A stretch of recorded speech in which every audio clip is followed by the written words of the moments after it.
Hello everyone, and welcome back to our channel. Now, I know a lot of you use these videos to help you sleep, so before you drift off, I thought it would be a fun idea if everyone could perhaps leave a comment, letting me know where you're listening from in the world. Also, if you're enjoying the case, please do like and subscribe. Alright, let's get comfy, relax, and let us begin.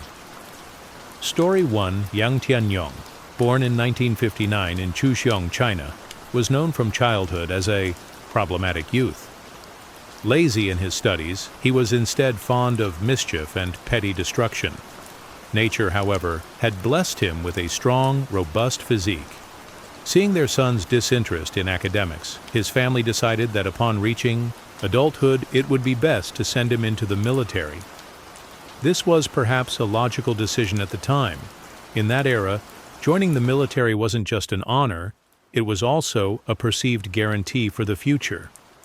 After discharge, soldiers were often assigned stable government jobs. So, when he came of age, Tianyong duly enlisted. After his military service, Tianyong was assigned to work at the Kunming Railway Bureau, becoming a police officer at the East Station Police Department. For a young man from a poor, rural background, becoming a city police officer was indeed an enviable turning point, but Tianyong wasn't one to stay content. Instead of diligently fulfilling his duties, he lived recklessly and without discipline, even missing work without reason. Most importantly, throughout his years of service, he became notorious for his inability to get along with colleagues, always looking to cause trouble and ready to fight over the smallest of issues. Gradually, no one wanted to work with him. Colleagues avoided him like a bomb that could explode at any moment. The situation became so tense that during a personnel transfer, the leadership tried to reassign him to prison duty, a move they thought clever to rid themselves of this ticking time bomb. But for Tianyong, being transferred from a railway police officer to a prison environment was unacceptable. In his eyes, this was nothing short of punishment. From a person of authority to someone who had to face inmates all day, he felt humiliated and coerced.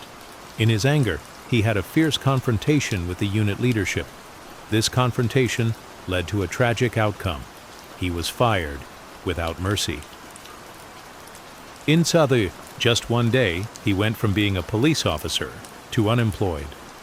Bitterness grew increasingly in Tianyong's heart. After more than a decade serving law enforcement, he was left with nothing but bitterness. No fame, no fortune, no status.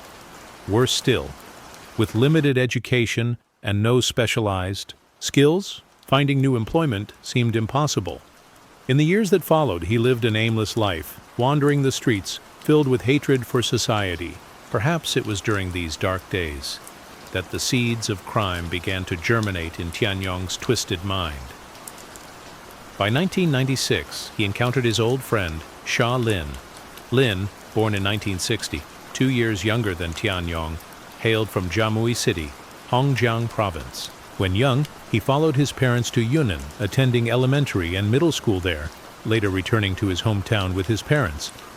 Like Tianyong, Lin had also served in the military, but unlike his friend, who had been a police officer, Lin had early on fallen into a life of crime, living dishonestly through various petty thefts. Before meeting Tianyong again, Lin had just pulled off a bold fraud scheme in northeast China in 1995, stealing 1 million yuan, about $120,000. Lucky for him, due to a lack of decisive evidence, he escaped being placed on the wanted list. However, Lin understood that with such a large sum of money, sooner or later, the police would find leads. Therefore, he decided to return to Yunnan, where he had spent his childhood, to hide and avoid attention. In Kunming, the meeting between Tianyong and Lin seemed like a cruel joke of fate. Before Tianyong's eyes, his old friend Lin now lived, a life of luxury, spending money lavishly. This sight only intensified the bitterness in Tianyong's heart, and his envious gaze couldn't hide his jealousy of his old friend's lifestyle. Because he understood Tianyong's character so well, when he heard his old friend had been forced to leave the police force, Lin wasn't surprised at all. Like a carefully calculated move, Lin began sharing details of his fraud scheme, dropping pieces of information like bait to test the former police officer's reaction. It was a risky gamble. Lin knew he was taking a chance. After all, Tian Yong had been a police officer for many years, and one word of denunciation from him could make everything collapse. But just as Lin suspected, Tian Yong not only didn't object, but showed particular interest. Through Tian Yong's hungry gaze, Lin realized that he desperately needed money, and, more importantly, was willing to do anything to get it. After that, during each meeting, Tian Yong and Lin would eagerly discuss plans for quick wealth. They heard rumors about people who had built fortunes through smuggling and other illegal activities, but both understood this wasn't simple. In other words, they needed resources and guidance. This was the weakness of both men. Though Tian Yong was a former police officer, he had never had connections to the criminal underworld, and Lin? He had just arrived in Kunming, where everything was still unfamiliar. With just two people, executing major operations seemed impossible. In early 1997, Tian Yong and Lin decided to form a gang. They understood that the success of their plan depended on choosing absolutely loyal and trustworthy members. The first person Lin thought of was his own younger brother, Shai. Though only 25 and holding a stable job at a pesticide factory in his hometown, Li always absolutely trusted and obeyed his older brother. As soon as Lin had established himself in Kunming, he convinced his younger brother to quit his job and join them. Besides his brother, Lin specially called his longtime friend Chai Wuli from Jamui, Hongjiang. There was also someone named Tong Gendong, a fellow countryman Lin had met when he first returned to Kunming and was hospitalized. At that time, Dandong couldn't even afford his hospital bills, but it was clear he valued loyalty and knew how to repay kindness. So Lin helped Dandong pay his hospital bills. And indeed, Lin had an excellent eye for character. After leaving the hospital, the two became sworn brothers, and Dandong naturally became a link in Tian Yong and Lin's gang. He also called another trusted countryman, Zhu Guang. Tian Yong brought in his cousin, Yang Mingi, from his hometown in Chushang. Thus, the 7-member gang was officially formed. Except for Tian Yong and Mingi, who were from Yunnan, the other 5 were all from northeast China. With the team assembled, what would they do? After discussion, they decided to target car theft. The automotive market was quite active then, with good cars being particularly scarce and hard to buy. They figured stealing cars and reselling them would surely be profitable. With his experience as a former police officer, Tian Yong had deeper calculations than his accomplices. He understood that in the criminal world, no witnesses could be left behind. To avoid detection, they had to act ruthlessly and decisively, which meant being ready to kill to silence witnesses. April 6, 1997, marked a fateful day that began their bloody crime spree. Their first target was chosen within city. That afternoon, Lin took Diandong and Gui to the Chunan residential area. Before leaving, Tian Yong had equipped Lin with 2 grenades and a dagger. The grenades he had stolen when leaving the military, never imagining they would be used years later. After a while, they spotted an expensive-looking Jeep.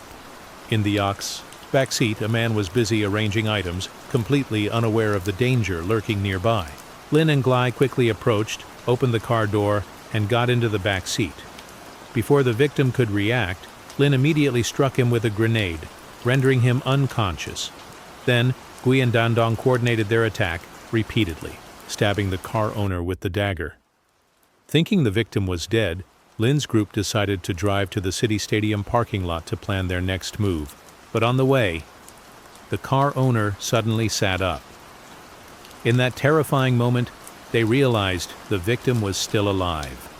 Panicked and frightened, Gui and Diandong immediately drew their knives, frantically stabbing the victim repeatedly until he lay completely motionless in his seat. The atmosphere in the car became suffocating, the heavy smell of blood mixed with sweat. An eerie silence fell over them, no one daring to speak, each lost in their own thoughts about the crime they had just committed.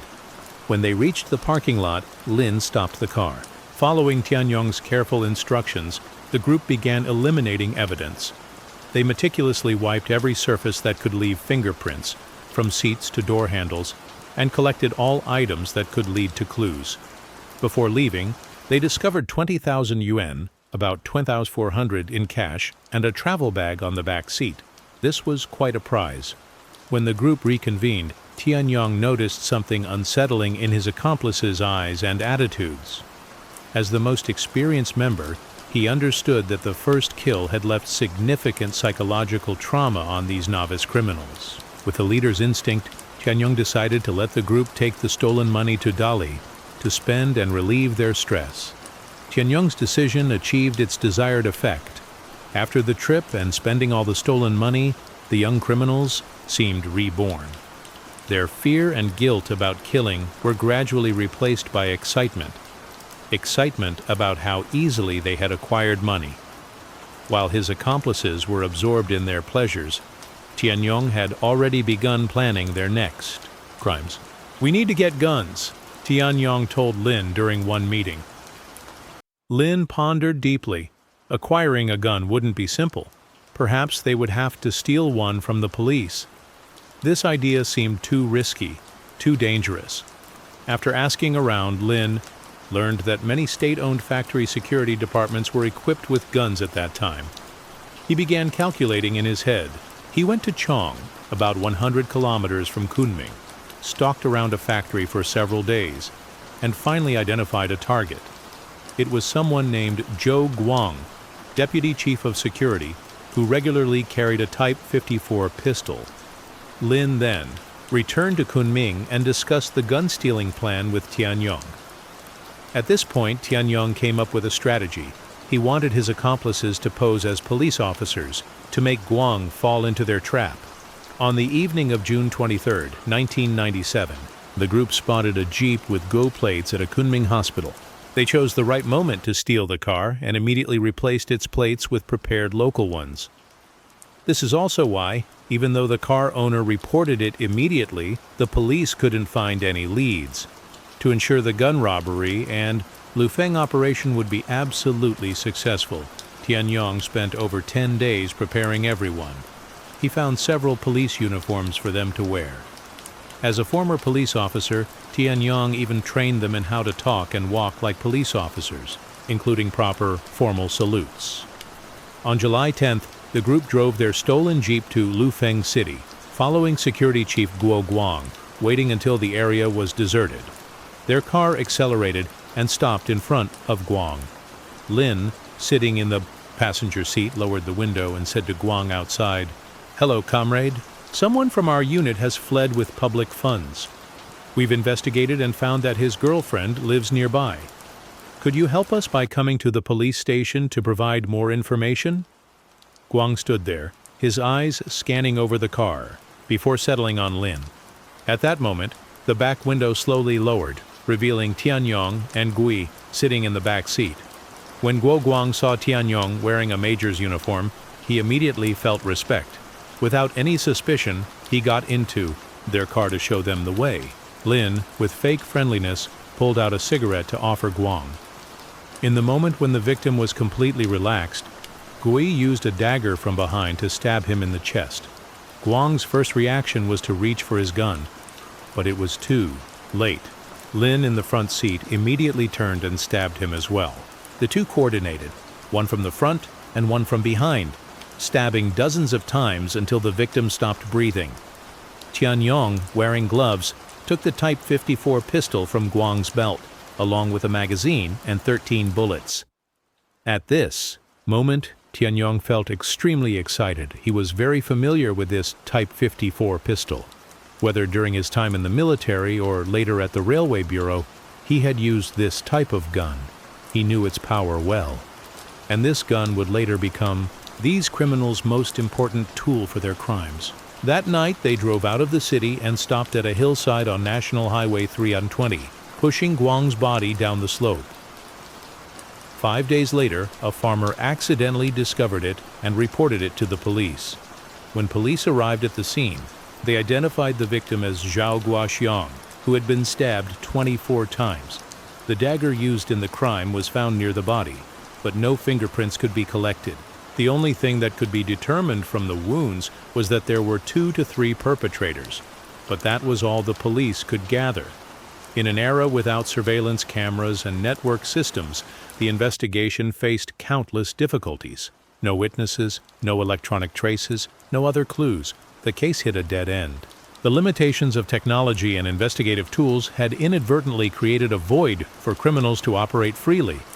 From then on, Tianyong and his accomplices grew increasingly bold.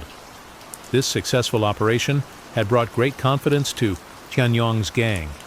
Moreover, they discovered that impersonating military personnel wasn't just a tool to easily approach victims, it also gave them a special sense of power. In the role of law enforcement officers, they could order, threaten, and control their victims. From here, they embarked on a frenzied path of car theft, murder, and robbery. To look more like police officers, they even managed to obtain handcuffs and forged documents. They became increasingly addicted to these roles. Once, Tianyong and his accomplices went to Kunming's famous auto parts street. Since their main income came from selling stolen cars, they wanted to check if there were any opportunities. While wandering around, their eyes suddenly lit up when they saw an orange Mitsubishi Pajero parked there. This Japanese model was very popular, and in the 90s, imported cars were rare and extremely expensive. At that time, Lin stepped forward, waving a fake ID in front of the driver's face and said, "We're police officers. Someone has reported that your car is from an illegal source. Please come with us to assist with the investigation." Before the driver could explain, Lin had already handcuffed him and pushed him into the car. Afterward, they drove to a secluded location, and Lin called Tianyong to come. Tianyong professionally pretended to take the driver's statement. Through conversation, they learned that this person was named Dai Guin, a driver for government officials. He was driving around because his leader was in a meeting. The reason Tianyong took his statement was to investigate the victim's financial situation. If he was very wealthy, they might be able to extort more. However, Guin gradually realized something was wrong with the people in the car. When he tried to struggle and escape, Tianyong and Ming Chai immediately grabbed his arms and legs from both ends, while Glai strangled him. Within minutes, the victim had stopped breathing. Finally, they threw his body into a dry well. Afterward, Tianyong arranged for two people to drive the stolen car straight to Shenyang to sell. The car ended up selling for 190,000 yuan, about $23,000. Having a lot of money was certainly good, but money often brings trouble. Tianyong was naturally very careful. He thought that with 7 members in the group, each could develop their own ambitions and desires, which could lead to the organization's collapse. As a former police officer, Tianyong understood that controlling internal affairs was just as important as dealing with external threats. Everyone in the group called Tianyong political commissar and called Lin commander. These two were the core figures of the gang. Tianyong had set many rules, such as how to divide the money. He also made each member write down detailed family, circumstances, relatives lists, and lock them in a safe. This was actually to prevent anyone from betraying their brothers. After all, no one would dare risk their relatives' lives. Therefore, Tianyong not only had a sense of counter-investigation against outsiders, but also kept a tight grip on the gang members. His behavior became increasingly arrogant and reckless. Very soon after, they committed a major crime that shocked the entire country. One day, in April 1998, Tianyong heard people say that recently, in the evenings near the cable car station at Western Mountain Tourist Area in Kunming, there were often small cars parked. Inside the cars were couples, taking advantage of the darkness for dating. And one thing was certain, people who could drive there weren't poor. Tianyong thought that their group could continue using their police impersonation scheme for extortion. Around 8 p.m. that evening, Tianyong brought his tools and handcuffs along with several accomplices to the predetermined location. They walked around for a while and discovered a blue Chonghavan. There were no other cars around, making it very convenient for them to act. When they approached and looked inside, they saw a man and woman embracing in the back seat. Tianyong knocked on the car window. When the window lowered, the two people inside looked surprised. Tianyong, as usual, presented his fake narcotics police ID, saying he suspected them of using drugs. The couple in the car immediately tried to explain. Unexpectedly, these fake police met real police. It turned out this couple were also police officers. The woman was named Wang Xiaosong, an employee of the information department of the Mindao City Police Bureau, and the man was Wang Junbo, deputy chief of the London County Police Bureau. Upon hearing this, Tianyong wasn't frightened at all, but instead turned to Minkai and Diendong, who were behind him, and said, "Handcuff them." The couple in the car were confused, not understanding what was happening. No matter how Xiaosong and Junbo tried to explain, Tianyong had no intention of stopping. Xiaosong took out her phone, but before she could dial, Diendong snatched it away. Junbo then shouted loudly and tried to struggle, his handcuffed hand moving toward his waist. Seeing this, Tianyong quickly intervened, repeatedly slapping Junbo's face hard until he was nearly unconscious. Tianyong knew for sure. Junbo had a gun at his waist. Indeed, it was a Type 77.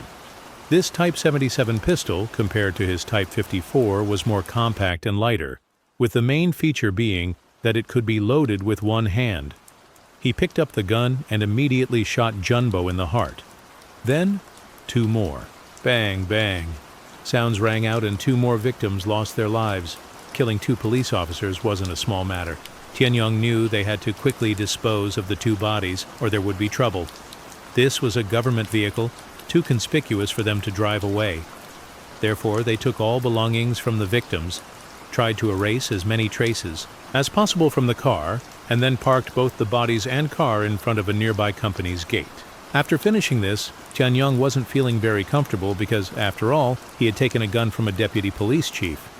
Sure enough, the case of 2 murdered police officers not only shocked the local area, but quickly spread across the entire country.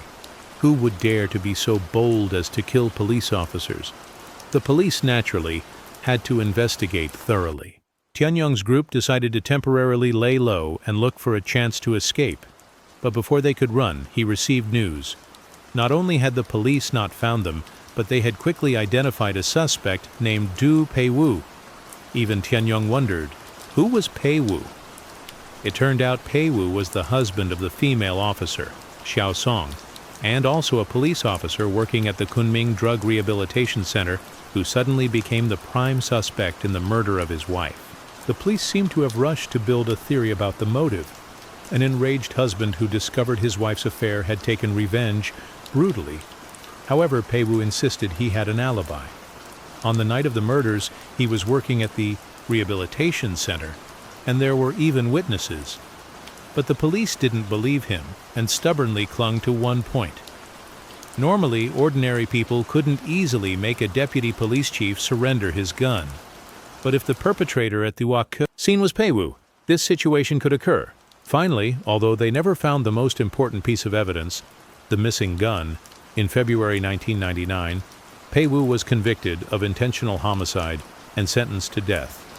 He appealed, and his sentence was reduced to death with reprieve, barely saving his life. It wasn't until Tianyong's criminal gang was caught that Peiwu was finally exonerated. The Peiwu case became one of the largest wrongful conviction cases in Chinese criminal justice history. Later investigation revealed that he had been severely tortured to obtain a confession. If he had actually been executed, then it would have truly been a grave injustice. After the shocking case of the 2 murdered police officers, Tianyong's psychology changed. First, he felt unhappy because he had initially thought he could use the stolen Type 77 pistol later. But then he realized this gun was an important link in the case. Once its use was discovered, their crimes could be exposed. Therefore, this gun could only be locked in the safe. The group's motives for action were no longer simply theft and robbery. They had completely transformed into demons, killing innocent people indiscriminately. Once Ming Chai and Dan Dong were walking down the street when they saw a beautiful girl. They dragged her into their car, raped her, then killed her to silence her, afterward throwing her body into a drainage ditch. The gang leader, Tianyong, wasn't unconcerned about his brothers doing this, but he worried that carelessly disposing of bodies like this would eventually lead to mistakes. If police found some evidence on them, everything would be over. At that time, Tianyong was moving house. To deceive people, he rented 2 farms for livestock in the east and west areas. He stayed in the east, while Lin stayed in the west. The farms outwardly raised dozens of pigs and wolves, but in reality, they had become their base for future crimes, because Tianyong had thought of a way to dispose of bodies that he was sure no one could ever discover. By March 1999, Tianyong's group was looking for targets on the road when they spotted a black Nissan Gloria. They waited until dark to execute their plan. At this time, a man and woman were getting into the car.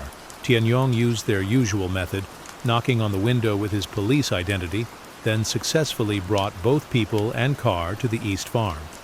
Afterward, they killed these two victims, then assigned people to drive the car to Shenyang to sell. Along the way, they planned to dispose of the two victims' bodies, but Tianyong suddenly proposed a brutal idea. Why don't we feed them to the pigs and dogs? Hearing this, the others looked at each other in doubt. Although each of them already had blood on their hands, no one dared to step forward to do this. Therefore, Tianyong had to do it himself, but he required everyone to stand beside him and watch him complete this task. After dismembering the victims, he put the bones and flesh into a large pot to cook, then poured it into the animals feeding, on the troughs. Lin's younger brother, Shai, the youngest in the group, after witnessing the entire process, vomited on the spot and developed a high fever. Tianyong said he wanted everyone to get used to these scenes, to become more daring. Their group had transformed into Satan-like demons, continuing to carry out savage massacres. Subsequently, 10 more people were brutally murdered, all disposed of in the same way. These innocent lives vanished from the earth as if they had evaporated, and naturally left no clues behind. Tianyong had trained 6 butchers who had lost their humanity, and they believed that each of their crimes was perfect, with flawless coordination. So, could they escape the law forever? After 2000, Tianyong and his accomplices' methods escalated once again. They directly impersonated traffic police, setting up checkpoints on the road. Ordinary people usually didn't dare doubt police identity, especially in broad daylight.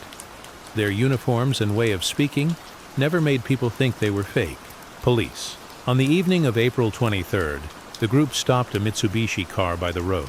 The person sitting in the car looked like a wealthy businessman wearing gold rings, gold necklaces, and expensive watches. Tianyong didn't say much, directly killing the man. This operation again earned them a large sum of money. Everything seemed perfect, but there was an unexpected secret slip-up. When searching the wealthy man's body, Gui found a very thin and compact mobile phone. He secretly kept it, without anyone knowing. When he got home, he discovered it was the newest Motorola V998 flip phone, which had just been released and cost over 10,000 yuan, about $1,200. Gui was short on money at the time, and he had a girlfriend who suggested selling the phone for cash. Gui cautiously waited 2 months before taking the phone to a pawn shop.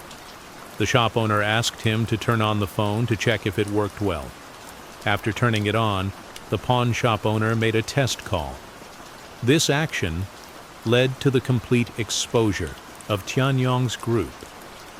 After the wealthy man's disappearance case was filed for investigation, police had begun tracking the signal from this phone. When the phone was turned on, its location was quickly discovered. Chaigui was caught on the spot. At the police station, he initially tried to lie and make excuses, but experienced police officers recognized that he had a weak will. So, they applied rotating interrogation tactics. After nearly a week of continuous questioning without rest, Guy couldn't take it anymore and decided to voluntarily confess, hoping to gain a chance for a reduced sentence. Thus, police heard from Gui's own mouth about all the crimes they had committed from 1997 to May 2000. During the confession, the criminal investigators had to take deep breaths, their scalps going numb. A series of disappearances in Kunming over many years was finally solved. Particularly, the high-profile case of 2 murdered police officers took an unexpected turn. Du Peiwu, who had been sentenced to death with reprieve, was soon freed as innocent, causing a public sensation. And the criminal gang, led by Tianyong, was finally not far from facing legal punishment. Police initially thought catching a cunning Tianyong, with strong anti-investigation skills, would be difficult. Knowing he had 2 guns, police mobilized over 100 officers. But in the end, Tianyong didn't resist at all. Long ago, he had told his brothers that once caught, resistance was useless. Just keeping one's life was enough. And he truly did just that. Story 2 on. A fateful August night in 1982, gunshots shattered the peaceful silence around a campfire at Wells Gray Provincial Park in Canada. As panic and screams filled the air, sisters Karen and Janet caught a glimpse of a shadowy figure approaching their tent. Moments later, they vanished, without a trace. For months, Canadian authorities believed they had been killed along with their family. However, the truth behind this case would prove far more horrifying.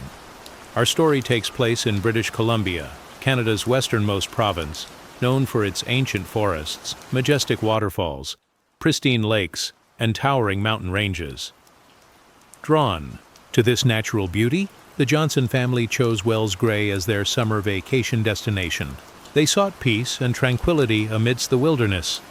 The Johnson family consisted of Bob, 44, and Jackie, 41, along with their 2 beloved daughters, Janet, 13, and Karen, 11.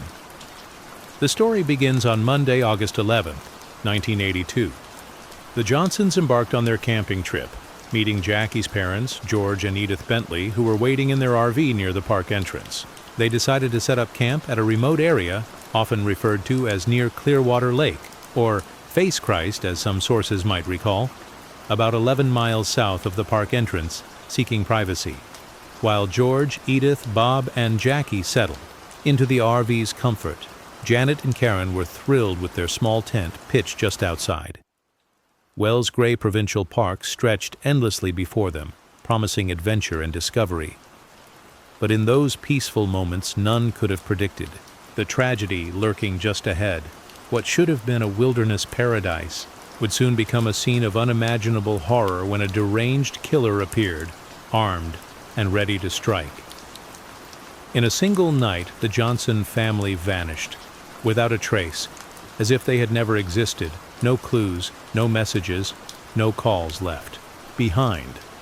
On August 23, 1982, when Bob was supposed to return to work, his employer, Mr. Bonus, became concerned about his unprecedented absence. He immediately reported it to the Royal Canadian Mounted Police, the RCMP. The situation was particularly suspicious because everyone knew Bob was incredibly reliable. In his 25 years of employment, he had never taken leave without proper justification, not even calling in sick, not once. Upon receiving the report, Canadian authorities launched a large-scale investigation. They meticulously interviewed family members and friends of the Johnson family. Through these interviews, investigators established a final timeline. August 6th was the family's last contact, before beginning their ill-fated vacation. After that, as if a dark curtain had fallen, all communication ceased. The investigation team faced a perplexing question. How could a family of 6, along with a car and a bulky RV, vanish without a trace in the vast Wells Gray Provincial Park? Despite its size, the disappearance of such a large group with vehicles seemed impossible to explain. This wasn't the case of a single missing person. This was an entire family with transportation, all vanishing. Mysteriously, a massive search operation was immediately launched with the help of volunteers and modern equipment. Law enforcement combed through every corner of the park. However, after days of searching, there were still no signs of the Johnson family. When interviewing local gas station employees, police learned that the Johnsons had appeared to be in good spirits when fueling up before entering the park, with the daughters laughing and showing no signs of distress. This made the case even more puzzling. In 1982, before the advent of GPS technology and mobile phones, searching for a missing family in the vast wilderness of Wells Gray presented an enormous challenge. The search team had to consider all possibilities, from an accident on the winding mountain roads to getting lost in the remote wilderness to the heartbreaking possibility that their vehicle had plunged into one of the park's deep ravines. Then, On September 13th, a breakthrough occurred. Someone contacted authorities, reporting the discovery of a burned-out car while mushroom hunting in the park. The vehicle was later identified as belonging to the Johnson family. When Sergeant Mike Easton and his investigation team arrived at the scene, they were struck by the overwhelming smell of burnt metal and rubber. Mike would later recall that the atmosphere carried an indescribable sense of foreboding, as if nature itself was whispering about the horrific crime waiting to be uncovered. Before them, Johnson's car was now just a blackened wreck, a twisted metal frame, deformed by intense heat. The windows were shattered, door handles melted like tar, and the 4 tires were nothing but charred rubber. They also found 6.22 caliber shell casings scattered around the campsite. Nearby were 2 pointed sticks, apparently used by the children, for roasting marshmallows.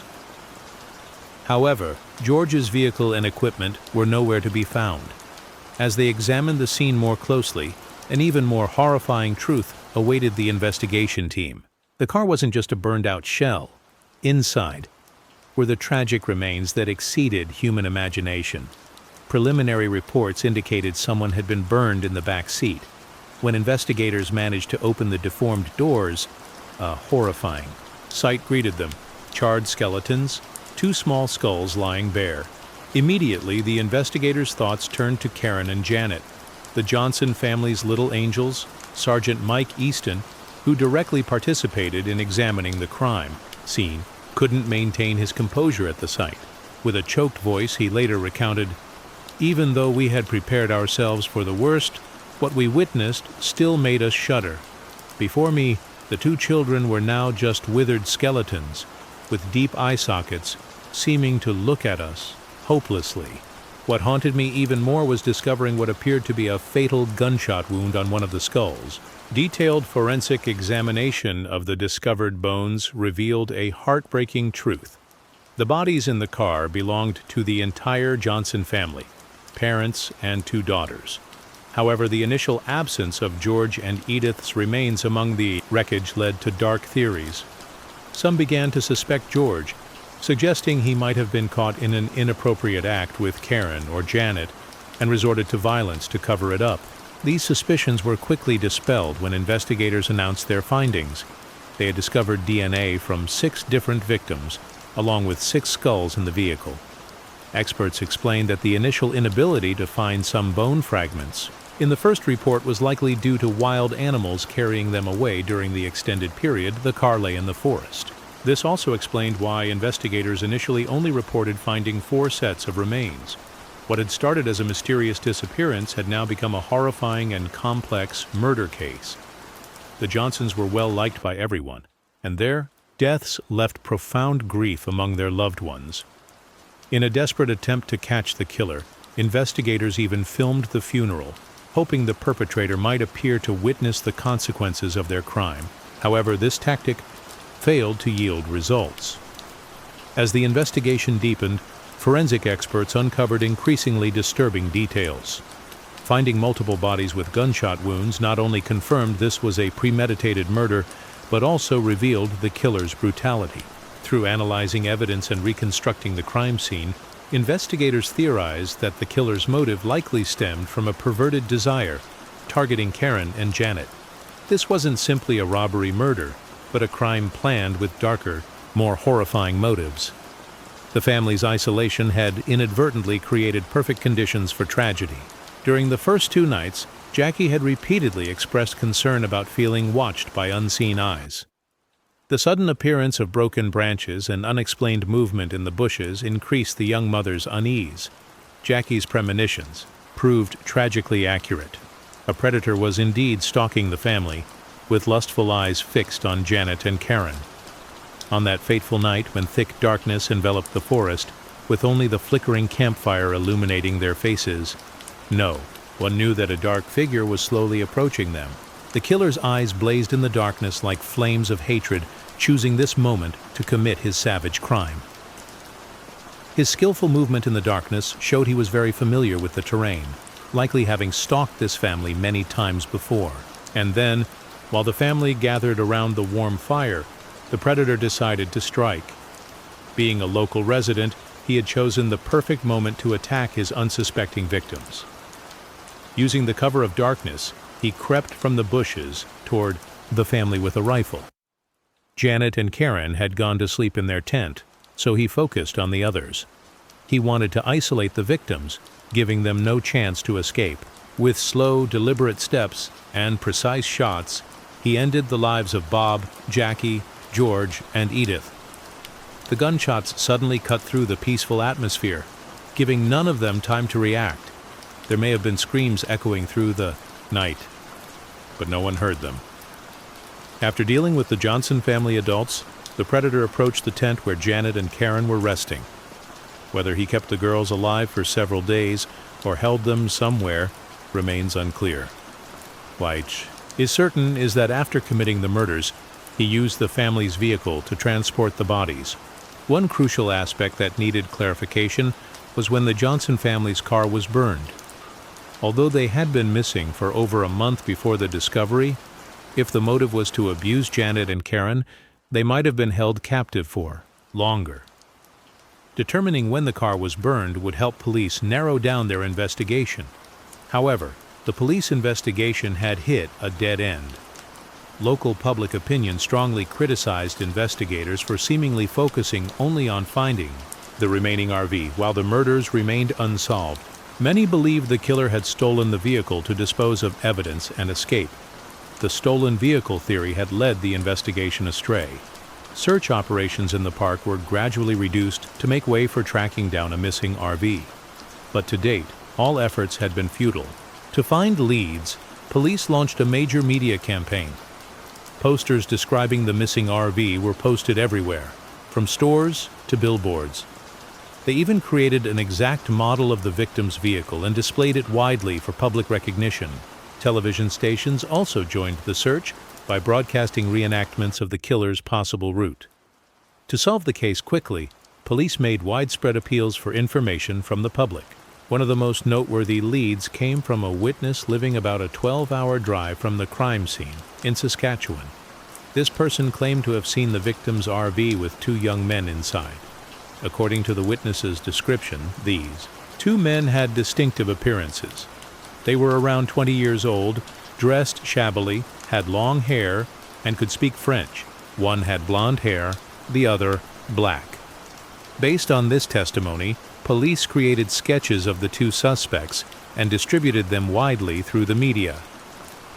Finally, in October 1983, more than a year after the murders, an unexpected breakthrough occurred. A park ranger had accidentally discovered the RV the police were searching for. He contacted authorities, reporting that he had found the vehicle on a small mountain within the park. Notably, the RV had been completely burned, and this location was less than 19 miles from where the Johnson family was murdered.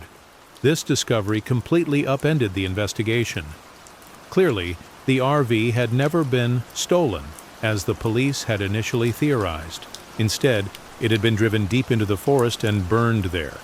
At this point, police were criticized for initiating an expensive nationwide chase, while the RV had been lying just a short distance from the murder scene all year.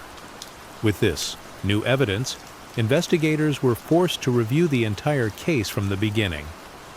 The choice of location to dispose of the vehicle, in a remote, secluded forest area, was no coincidence. It was a place few people knew about, far from regular tourist routes. This suggested the perpetrator was likely a local resident.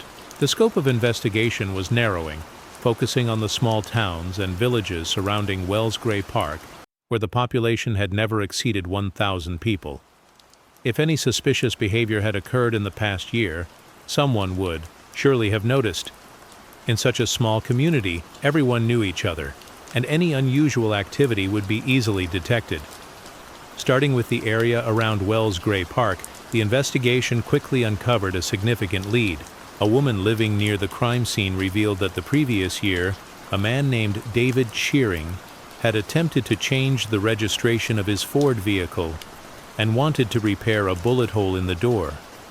This information raised suspicions about David Shearing's connection to the massacre.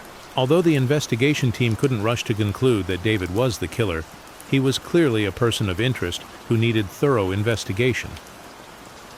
Before taking further steps, Sergeant Mike decided to carefully examine David's background. Could an ordinary man suddenly become a mass murderer, killing 6 members of a family? David Shearing was 24 years old, a young man who grew up in the peaceful countryside, connected to his family's cattle ranch. On the surface, David was an excellent student, with special talents in mathematics and mechanical engineering. But behind that intelligence was a lonely soul. He rarely socialized, lived in isolation, and had very few friends. The rare occasions when he emerged from his shell were at dances or movie theaters, brief opportunities to integrate into the outside world. After graduating in 1977, David worked various jobs. Finally, he decided to pursue his passion for mechanics. However, his life was completely disrupted when his father, who had always supported his passion, died of a heart attack. His father's passing left David with deep emotional wounds. While the family ranch, he moved to a small Canadian town that was in a development phase. There, he quickly found employment. However, instead of using his job to build legitimate wealth, David gradually fell into a life of crime. Taking advantage of his contractor's trust, he secretly stole construction materials, accumulating them to build his own log cabin on the outskirts of town. From there, a criminal life began to infiltrate and completely change him. By September 1983, David and his accomplices were caught red-handed, transporting a large quantity of stolen materials.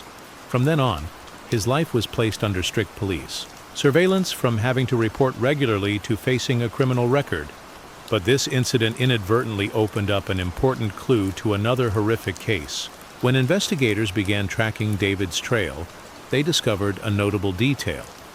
At the time of the Johnson family tragedy at Wells Gray Provincial Park in 1982, David was renting a suspicious, large house in the area. The location of this house was not only close to the crime scene, but also within range of where the burned vehicles were found. This coincidence, along with David's recent criminal behavior, pushed him onto the suspect list.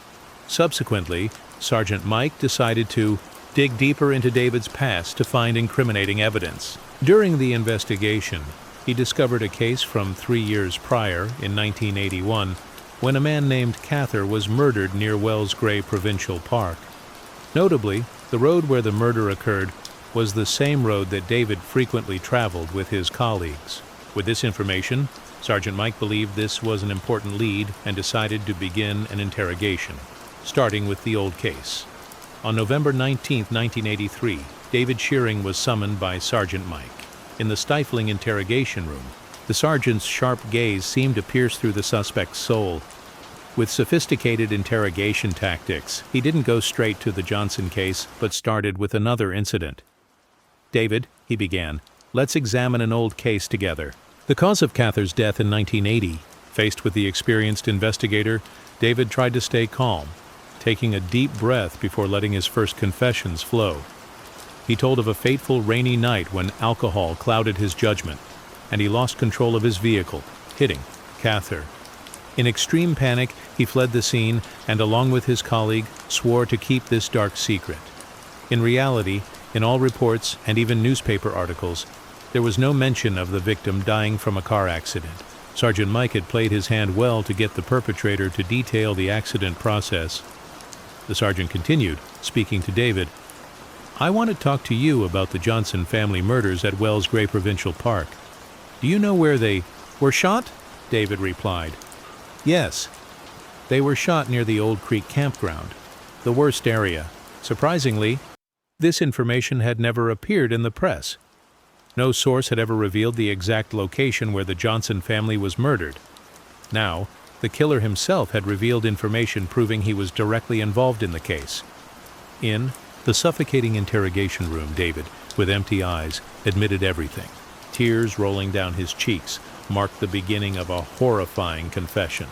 When cornered, he began recounting every terrifying detail of the crimes he had committed. One night in August 1982, David had accidentally spotted the Johnson family's RV. The area where they were staying, and that RV, had made him curious because their stopping point was usually unknown to tourists. He snuck into the forest, hiding behind thick bushes, observing the Johnson family gathered around the fire. However, a small noise made them aware of his presence. Feeling scared, David quickly retreated, but the idea of an RV full of valuable possessions kept haunting his mind, compelling him to possess it. The next day, David took his rifle and returned to the campsite. There, David loaded his rifle while still observing the Johnson family. After seeing the couple's 2 daughters head to their tent, he emerged from the bushes and carried out a shooting spree at midnight. He had no trouble shooting Bob, Jackie, George, and Edith. Though they tried their best to protect themselves from the bullets, they were successively shot and fatally wounded. Bob, unfortunately, moaning too loudly in his final moments, was shot multiple times by David, leading to his death. Not stopping there, the killer continued toward the tent, trying to open it while Janet and Karen were terrified inside. They had heard their mother's screams, a gunshot, and then heavy silence enveloping the campsite. Then he opened the tent, went inside, and attacked the 2 sisters. The killer confessed that after committing the murders, he placed the bodies of all 6 family members in the car, with the adults in the back seat and Karen and Janet in the trunk. He then stole some valuable belongings from the family, hid the car in the forest, and drove the RV home. The next day, he returned to the scene with 4 gallons of gasoline, drove the car to the location where it was discovered in early September, and set it on fire with the victims inside. As for the RV, he quickly realized that without proper documentation, it would be difficult to register it in his name and resell it, so he decided to burn it in the park as well. Sergeant Mike was skeptical of David's confessions. He sensed there was something deeper behind this massacre than just theft. The murder of an entire family of 6 for an RV? It seemed inexplicable. With a rifle and a hood, the perpetrator could have easily taken the vehicle and valuables and disappeared without committing such brutal acts. Clearly, the motive behind the Johnson family massacre held darker secrets than a typical robbery. Initially, David tried to justify his actions by claiming they resulted from panic during the robbery. However, this explanation seemed unconvincing. Finally, Judge Mark Key stated during sentencing, "This is a savage case, an unforgivable act of cruelty. The defendant took the lives of 6 innocent people, a happy family, in a cold and calculated action. The Bentleys, at their respectable age, were enjoying their retirement with family. The Johnsons, in their middle age, were nurturing their home and raising children. 2 young girls with dreams and aspirations had their bright futures stolen. The scene at the campsite that day was horrific. A family enjoying warm moments together suddenly became the scene of a terrible massacre. The victims, completely surprised and defenseless, were brutally robbed of their lives. The defendant David, with selfish motives and unbridled greed, didn't hesitate to murder innocent people. The defendant's actions were not just a crime, but an offense against humanity. Finally, the court sentenced David Shearing to life imprisonment. This punishment could never compensate for the enormous losses the victims' families had suffered, but it was the harshest penalty the law could apply to deter and protect society from such brutal acts. David was sentenced to life in prison, with no possibility of parole for 25 years, but Sergeant Mike believed that wasn't the real motive for the massacre. Therefore, after the sentencing, he visited the killer and proposed an interview, promising to support his future parole application. David, with a glimmer of hope, agreed. However, the sergeant quickly made it clear that David's cooperation was a prerequisite. He affirmed that the police had irrefutable evidence about what David had done to Karen and Janet. This evidence would only be revealed in this interview, and as long as David denied it, his chance of freedom would remain distant. It's heartbreaking to think that Janet and Karen, 2 innocent young girls, had to endure ultimate suffering during that time. What remained of them were only traces of a tragic end. While the perpetrator might try to escape punishment, the images of the 2 young girls still haunted investigators.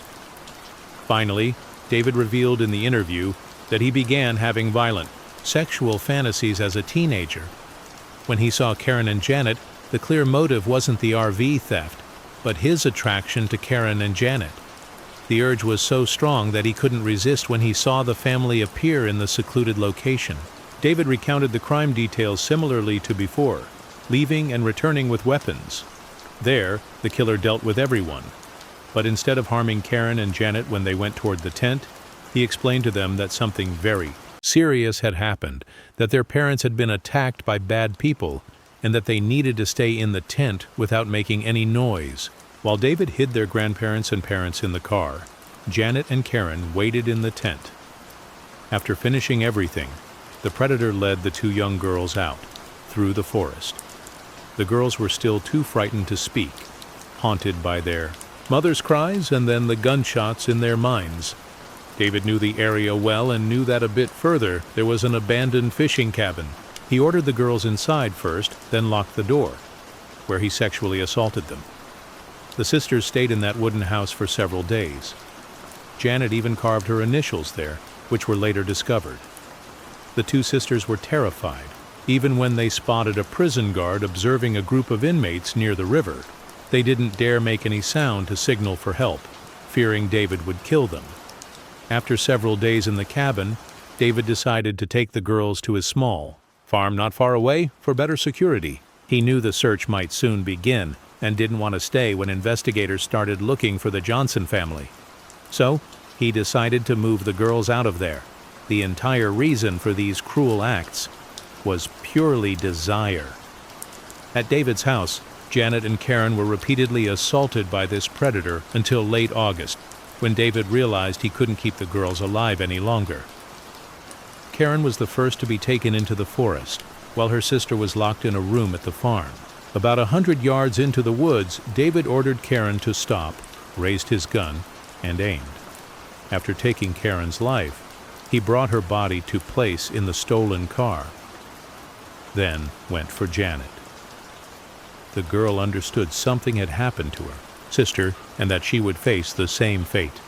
Afterward, David tried to use the victims' names to sell the RV, but feared detection, so he decided to burn it.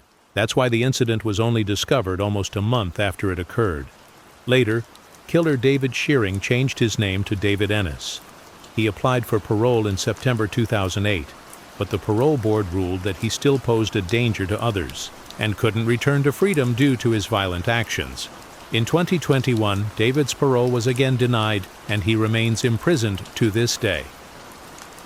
Story 3 on August 25, 2016, in a peaceful Toronto suburb, a horrifying event unfolded. Police cordoned off the entire area after receiving multiple calls reporting a shocking attack. According to witnesses, a severely injured young man lay motionless on the street, with an arrow lodged in his neck. Additionally, another man had managed to escape, despite sustaining serious head injuries. He was the one who revealed that a massacre was taking place inside the house. This news stunned neighbors, because the Ryan family was known for being gentle, humble people who had never caused any trouble in the area. The Ryan family, with 6 members, had once been a model of domestic happiness. Susan was a dynamic and passionate woman who had raised 4 sons with warm love. Her husband, Bill, was the budget director of the Toronto Star, one of Canada's largest newspapers. Beyond his work, Bill was known as an active person who regularly taught fitness classes at the community center. The Ryan family had 4 sons. The eldest, Christopher, worked as a ticket agent at a public transportation company. Despite interacting with many people daily, Christopher maintained a quiet, rather shy personality, preferring solitude to lively conversations. The third brother, Lee, was a talented individual with a passion for music, enjoying both guitar and drums. At the time, Lee was studying photography at Royalston School. The youngest brother, Alexander, though only 20 years old, had already achieved considerable success. He was attending a prestigious private school and was the family's pride. The second brother, Brett, was a vibrant young man with striking looks. He enjoyed performing in front of crowds, an extrovert, with the ability to energize any atmosphere. However, behind that glamorous exterior lay sudden bouts of depression. Past trauma had left scars in his heart that were difficult to heal. Nevertheless, he remained a passionate man, ready to contribute to the community. In 2007, at age 26, Brett felt lost and lonely amidst the hustle of life. His life then was like a gray painting, uncertain about the future. He decided to drop out of university. After several months of aimlessness, he had accumulated $60,000 in debt. To make a living, he accepted a terrible job that left him dissatisfied and even somewhat ashamed.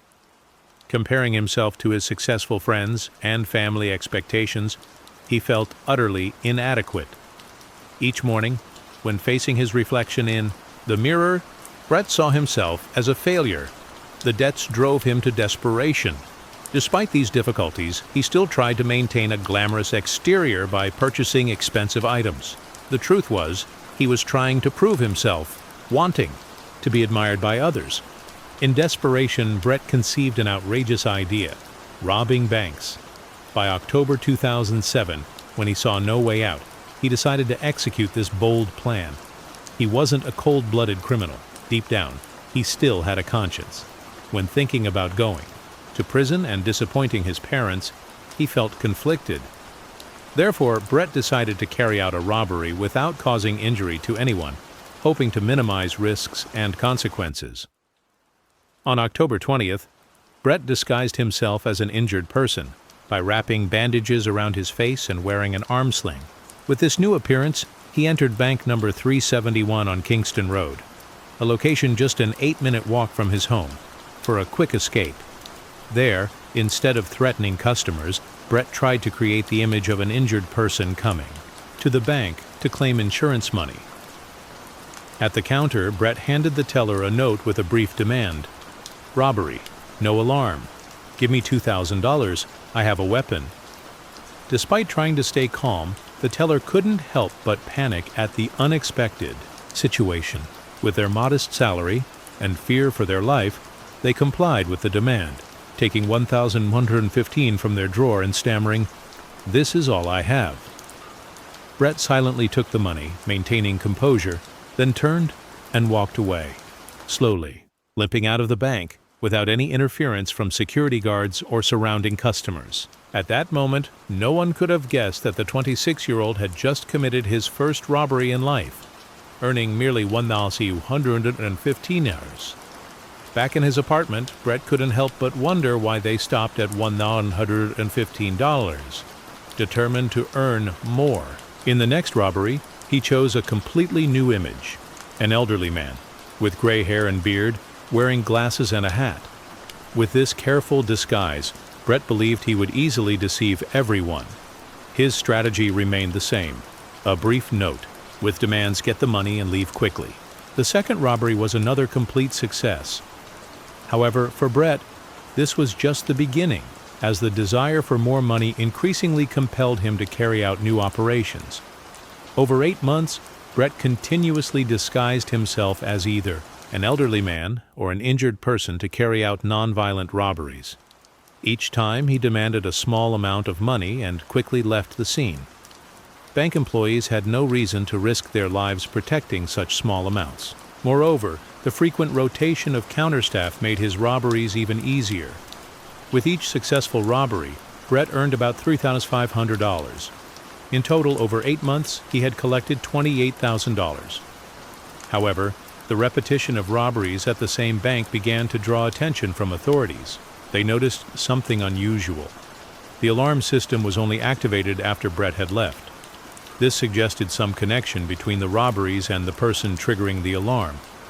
Faced with this situation, the Toronto police had to increase patrols around banks in the area, hoping to catch the robber in the act. However, they faced a dilemma. How could they distinguish between a genuine elderly person and a robber disguised as one? Or how to identify a genuinely injured person from a robber pretending to be hurt? Continuous bank surveillance became meaningless when police couldn't check everyone. But then, during one operation, Brett became careless. He chose a small street next to the bank to park his car, thinking there were no surveillance cameras there. Unexpectedly, a security camera had recorded his entire criminal act. After a long investigation and evidence collection, the Toronto police finally identified the perpetrator. On August 22nd, when Brett was carrying out a robbery at TD Canada Trust at 3115 Kingston Road, a small bank that had never been targeted before, He was surrounded by an elite police team. With clear images from surveillance cameras, officers easily recognized the robber and arrested him at the scene.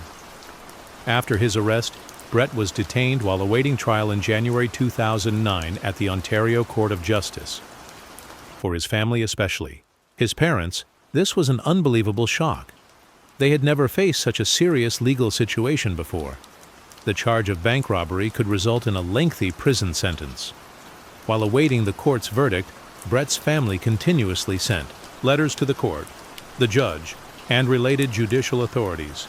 Their letters affirmed that Brett was inherently a good son who had made a serious mistake due to momentary recklessness.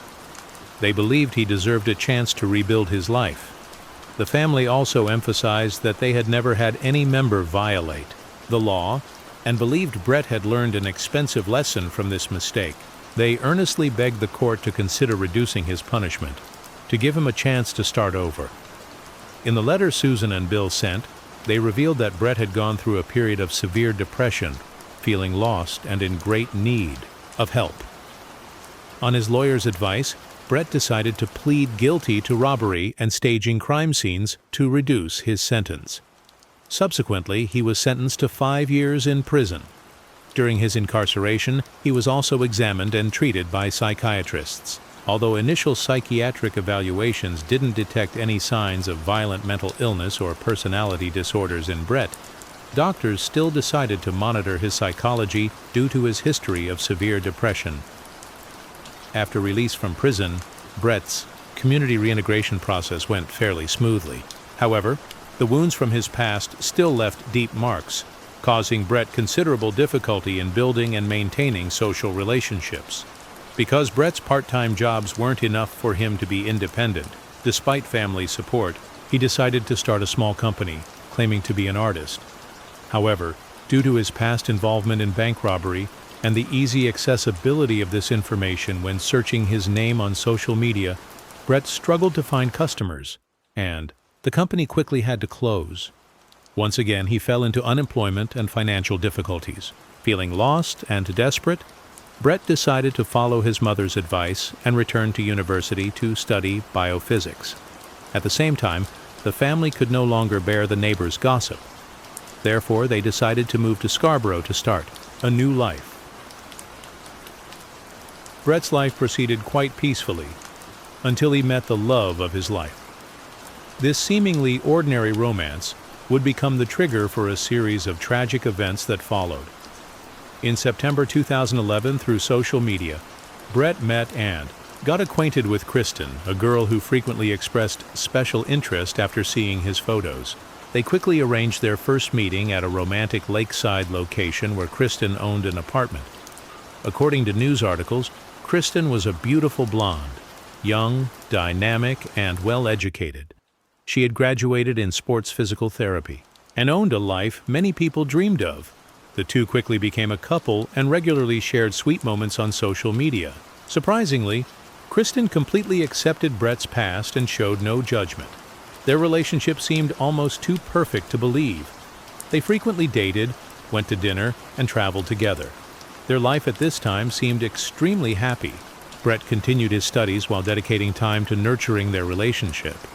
However, a crisis suddenly struck when Brett's father, Bill Ryan, passed away a year later. The sudden death of his father left a huge void in Brett's soul. He became closer to his mother and frequently helped her with housework. Besides studying, Brett worked part-time jobs to earn money to help the family. During the difficult months after his father's death, Brett and Kristen grew even closer. Their love helped him get through this difficult time.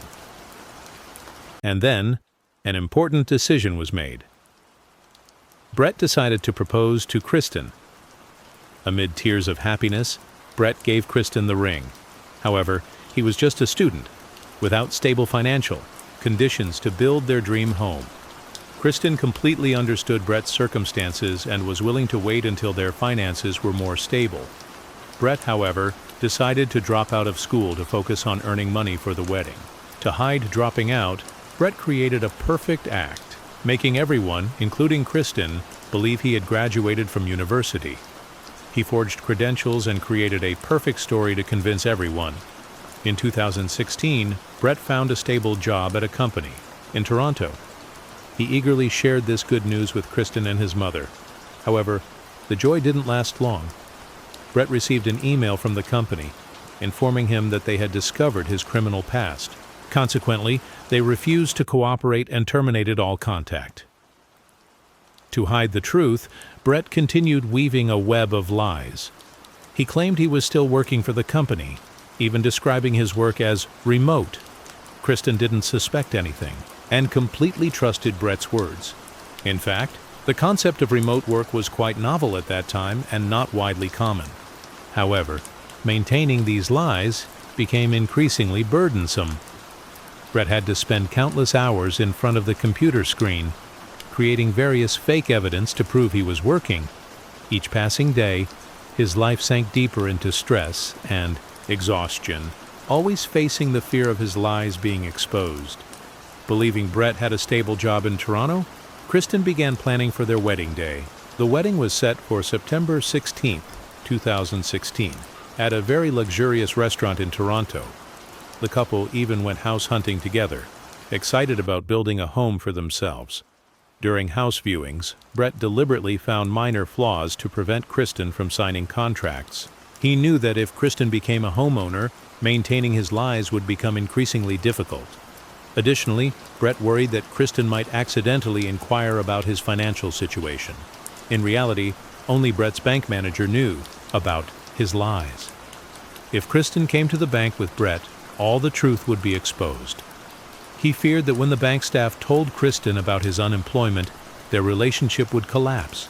Even Brett's mother was unaware of her son's lies. She felt concerned seeing Brett having too much free time. Nevertheless, she was always ready to help her son and trusted his promises. Brett frequently asked his mother for money to prepare for the wedding, promising to pay it back later. To hide the truth, he told his mother he was working multiple different jobs to make a living. Brett's mounting lies continued until summer 2016. Finally, unable to bear the psychological pressure, Brett sought help from a psychologist. There he confessed everything he had done.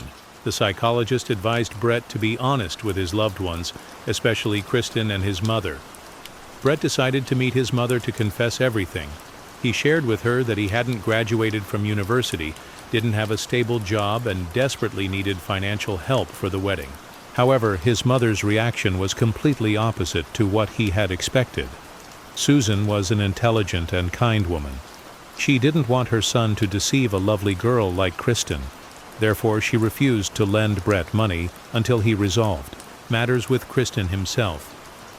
She believed Brett needed to be honest with Kristen about his real situation and let her decide whether to continue their relationship.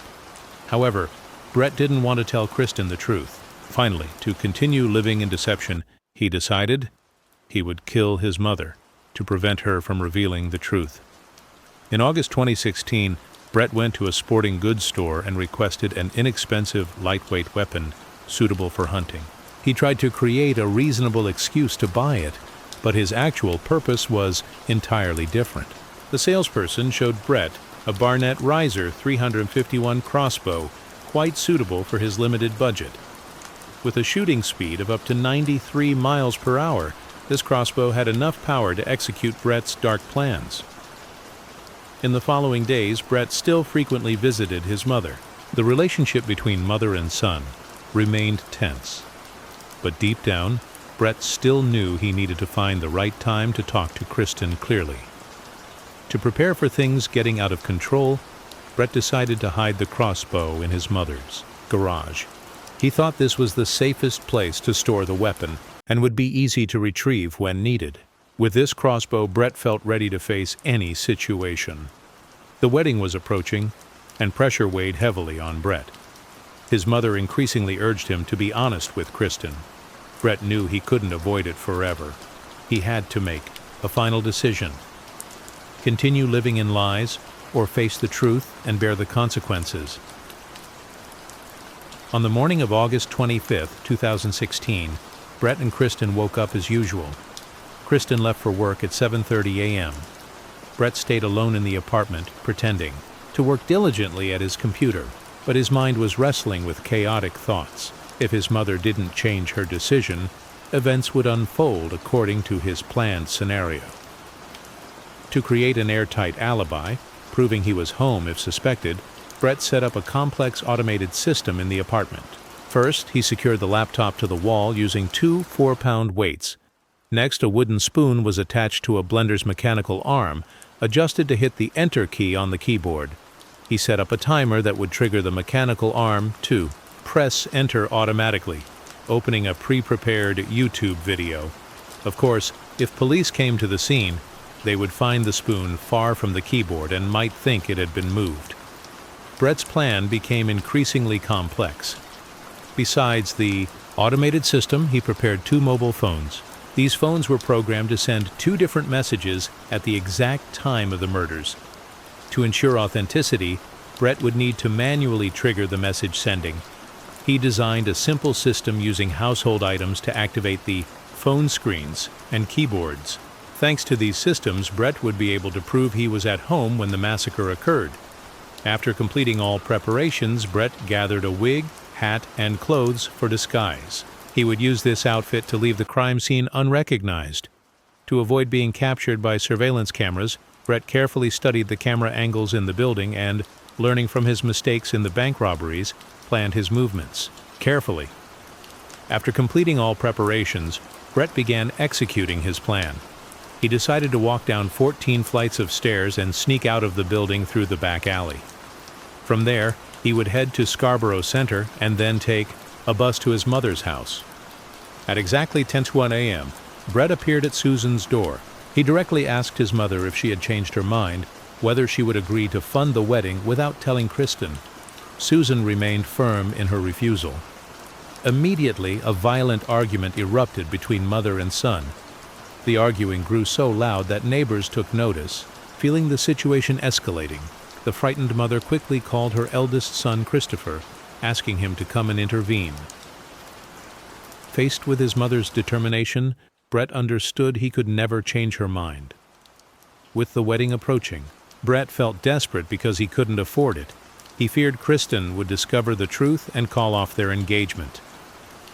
In desperation, Brett ran to the garage where he had hidden the crossbow and returned to attack his mother. His fists rained down on the mother who had loved and helped him through difficult times. Then, Brett searched for a rope in the garage and began strangling her. At that moment, Brett only thought about concealing the truth, caring about nothing else.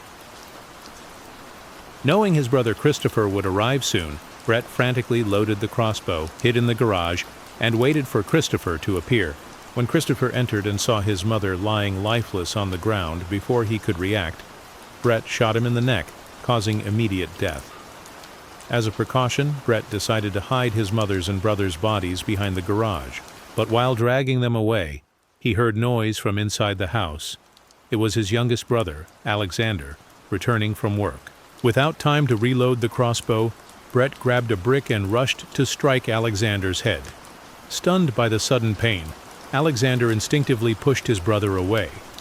Alexander tried to escape the house while holding his wound, but due to its severity, he collapsed in the alley.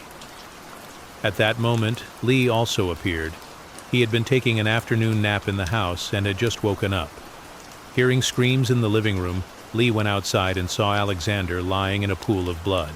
He quickly ran back inside to call emergency services.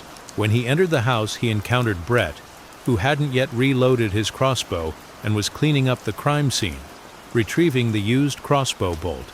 Upon seeing Lee, Brett immediately attacked him, and a struggle ensued with both sides, throwing objects at each other. Then, Brett shot Lee in the head, stunning him. Taking advantage of this opportunity, he went to get another arrow. But when he returned to the room, Lee was gone. He had managed to escape and was now in front of a neighbor's house, warning the entire neighborhood that his brother Brett was going berserk and attacking everyone in the family before losing consciousness. Everything was over for Brett. He knew clearly he had no escape route left. He had just massacred 3 family members: his mother, his brother Christopher, and his brother Alexander. Lee was currently unconscious, and when he woke up, he would identify who had caused all this. Finally, Brett sat down in front of the house and allowed himself to be arrested without any resistance. When police arrived at the scene, he coldly confessed, "I used the crossbow to kill them." With the complex developments and rapid pace of the case, the legal proceedings would certainly not be simple. Brett's defense lawyer negotiated a plea deal for him. If fully convicted, Brett would face the death penalty.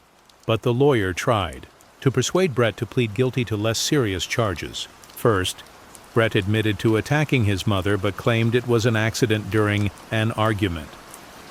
He said he had accidentally strangled her after trying to threaten her with an arrow. However, finding a series of evidence showing Brett had carefully prepared to create an alibi made the court doubt the randomness of this incident. Second, Brett agreed to plead guilty to intentionally taking his brother Christopher's life. He had ambushed and killed Christopher with an arrow.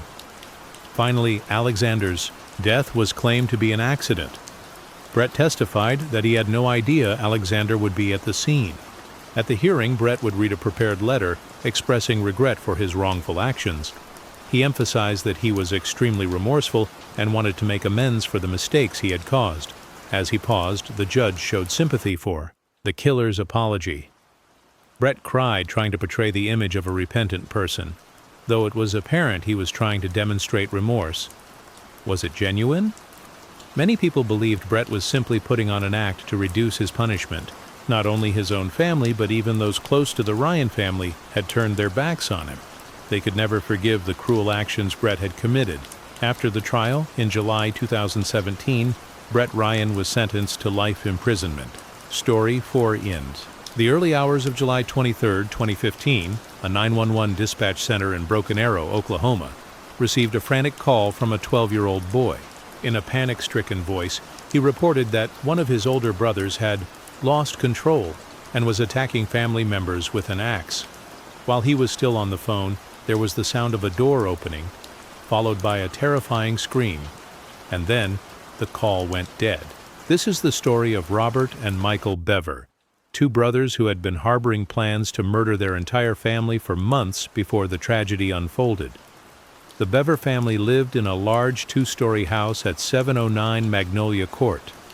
The household consisted of David Bever, 52, his wife April Bever, 44, and their 7 children: Robert, 18, Michael, 16, Crystal, 13, Daniel, 12, Christopher, 7, Victoria, 5, and Autumn, 2.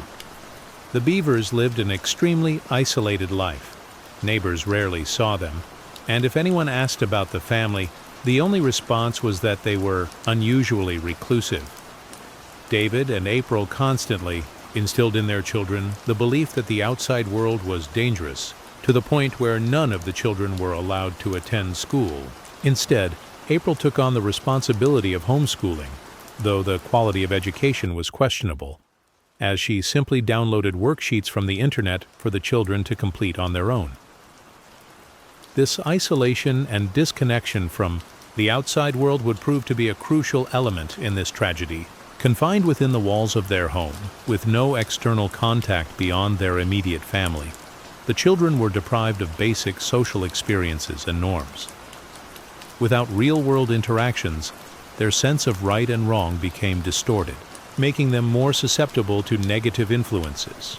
In this environment, the internet became their only window to the outside world, and unfortunately, Robert and Michael became drawn to dark stories of murders, disappearances, and family massacres. The two brothers gradually developed an unhealthy obsession with notorious killers. This fascination became increasingly dangerous, particularly for Robert, who would often joke with his siblings about someday going to kill someone and becoming famous like the killers he admired online. With what little money he had saved, Robert began secretly stockpiling knives and protective gear. Crystal, their 13-year-old sister, noticed her brother's disturbing behavior and tried to warn their mother, April, but she dismissed these concerns, saying it was normal for teenage boys to have such interests. When the family got internet access, Robert began creating YouTube content on what was then a relatively new platform. In 2013, he uploaded his first video, which seemed harmless compared to what would happen 2 years later. The video focused on Minecraft, with Robert explaining how the game worked on his computer and mentioning how Michael had accidentally deleted his game data. He also uploaded a short cryptic video without any explanation or description, which he simply called a sketch. While the content was unclear, his presence on YouTube showed Robert's early attempts at gaining an online presence before his descent into horror. It's a tragic irony that Robert, who once sought attention through online videos, would choose to massacre his family instead. The nightmare began around 11:30 p.m. on July 22, 2015. Everyone in the house was in their own space, completely unaware of the impending tragedy. The 3 youngest children, Christopher, Victoria, and Autumn, were sound asleep in the master bedroom. David was dozing off in front of the television in the living room. April and Crystal were watching an evening program together. Meanwhile, in another room, Robert and Michael were quietly preparing for the bloodbath they had been planning for so long. On their bed lay an array of knives, and they were wearing body armor. Tonight, after months of waiting, they had decided to turn their dark intentions into reality. Before midnight, April asked Crystal to tell her brothers to do the dishes, following the family's chore rotation schedule. It was Robert and Michael's turn that evening. Crystal walked to her brother's bedroom, opened the door slightly, and discovered them wearing strange protective gear. At her young age, she didn't realize anything was amiss and entered the room. Robert and Michael were caught off guard. They hadn't expected this interruption and hadn't established any specific signals to begin their attack, like they'd seen in documentaries. Michael turned to Robert and whispered, "We have to do it now." Robert replied, "Yes," with chilling calmness. They began their horrific plan, with their 13-year-old sister becoming their first victim. Michael lured Crystal by claiming he had a new computer game to show her. Unsuspecting, she approached the screen while Michael pretended to open tabs on the computer. Robert silently approached his sister with a knife, ready. In a clumsy attempt, Robert tried to place the knife against Crystal's throat and strike. But real life proved different from movies. Taking someone's life requires a level of brutality that Robert wasn't prepared for. According to forensic analysis, to fatally wound someone with a knife requires significant force, similar to surgical precision, as victims don't always die immediately. Blood flow to the brain must be completely stopped. Robert didn't know this, and despite his efforts, his initial attack wasn't immediately fatal. Crystal remained conscious and began to feel the horrific pain. She tried to escape the room in terror but received multiple stab wounds as she fled. In panic, she tumbled down the stairs, her body creating a series of chaotic sounds as she fell. She managed to cry out for her mother, and when April rushed to find her daughter staggering, she too was immediately attacked by Robert and Michael, becoming the first fatality at the scene. Despite not understanding why her sons were wearing body armor and wielding knives, April tried desperately to protect Crystal, but suffered 48 stab wounds to her arms, neck, face, chest, and stomach. Later, when Crystal lay unconscious near the front door, just a few feet away, Robert, showing complete emotional detachment, grabbed his sister's legs, dragged her back inside, and inflicted more stab wounds. The massacre seemed to have no clear motive. Although Robert and Michael later admitted to disliking their parents, they had no apparent reason to subject their entire family, especially their innocent younger siblings, to such horror. The terror continued to escalate. After attacking Crystal and their mother, Robert asked Michael about the location of the remaining family members. Despite the screams and chaos throughout the house, no one else had emerged, and their father David seemed to still be sleeping, showing no reaction. However, Michael discovered that Christopher and Victoria had fled to the bathroom and locked themselves inside. Michael was determined not to let anyone survive, wanting to surpass the notorious killers he idolized from documentaries. Michael approached the bathroom door, tried to open it, and whispered to Christopher, "Open the door. Robert will hurt me." Trusting his brother, Christopher opened the door, only to immediately realize his mistake when he saw Michael standing there with a knife. No cry for help could save Christopher and Victoria now. Without hesitation, Michael inflicted fatal wounds on both children, each receiving approximately 20 stab wounds, killing them instantly. Throughout this chaos, their father, David, remained asleep in his room, unaware that his wife and children were being systematically murdered.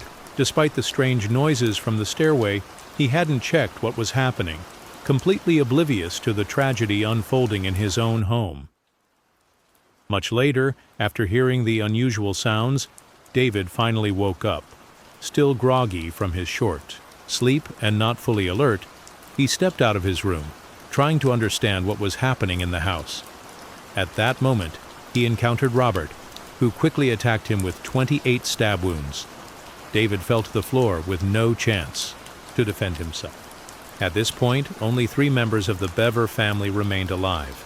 2-year-old Autumn still sleeping in her room, Crystal, who, despite severe injuries and blood loss, was fighting to stay conscious, and Daniel, the 12-year-old boy who had quickly grabbed a phone and hidden in his father's study. It was Daniel who would later be hailed as a hero for calling emergency services and helping to prevent the massacre from continuing. No one in the neighboring area had heard or seen anything unusual.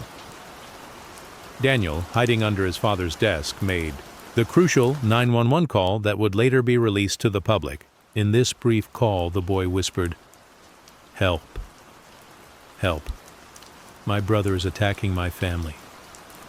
Please help." Shortly after, the door to the room apparently opened. Despite his terror, Daniel pleaded with his brothers, but, tragically, he was attacked, with 21 stab wounds to his stomach, chest, head, neck, and back. Thanks to Daniel's call, police quickly dispatched a rapid response team to the scene. When the first officers arrived, they witnessed a horrific scene. They found Crystal, who, despite severe injuries, was still breathing and managed to whisper that her 2 brothers were the attackers. Police immediately secured the area and deployed K-9 units to track down Robert and Michael. The brothers, who didn't have driver's licenses and couldn't steal their parents' car, were still in the vicinity. The heavily wooded area and darkness made the search more challenging. After about 10 minutes of fleeing, Robert and Michael were found hiding less than half a mile away, under a small creek. They were completely lost, with no concrete escape plan. Eventually, both were forced to surrender when cornered by the K-9 units.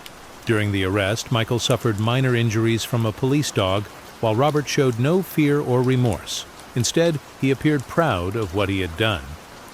When the first police team entered the house, they discovered dozens of weapons in Robert and Michael's room, including knives, axes, picks, and scissors, along with protective equipment like knee pads, elbow pads, helmets, and a USB drive containing their secrets. Although the massacre happened hastily, Robert and Michael had detailed plans stored on the USB drive found in Michael's computer.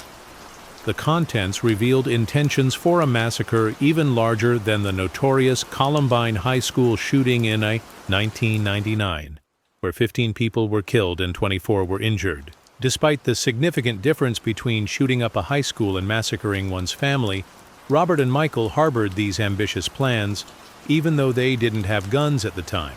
In fact, the brothers had already ordered firearms and ammunition to carry out their plan, and the family massacre wasn't supposed to happen so soon. However, when Crystal accidentally walked in on them wearing body armor with knives ready, Robert and Michael feared their plan would be exposed. They worried their parents would confiscate everything, forcing them to act immediately, even though it meant having to clean up the crime scene and stay quiet while waiting for their weapons to arrive. The fear of discovery and Daniel's emergency call disrupted their plans to film the massacre and upload it to social media to initiate a chain of violent events. The brothers had planned to use the family car for their crime spree. However, there was no evidence that either of them had a driver's license, and since the family rarely left home, it's likely neither had any driving experience. According to their plan, once they acquired weapons, they would drive from town to town, randomly attacking people to achieve notoriety. Their goal wasn't just to satisfy a thirst for violence. They wanted to become Wikipedia entries and the subject of news reports and documentaries. While their larger plan was thwarted, sadly they did achieve a kind of infamy by becoming notorious names in criminal history. Despite everything, we can all agree that Daniel's quick thinking to grab a phone and call 911 saved countless innocent lives. Robert and Michael were arrested and interrogated immediately afterward. In the United States, interrogations are typically filmed and can be made public.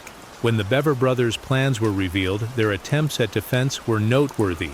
But what stood out most was that Michael Bever was the only one who appeared in the broadcast footage.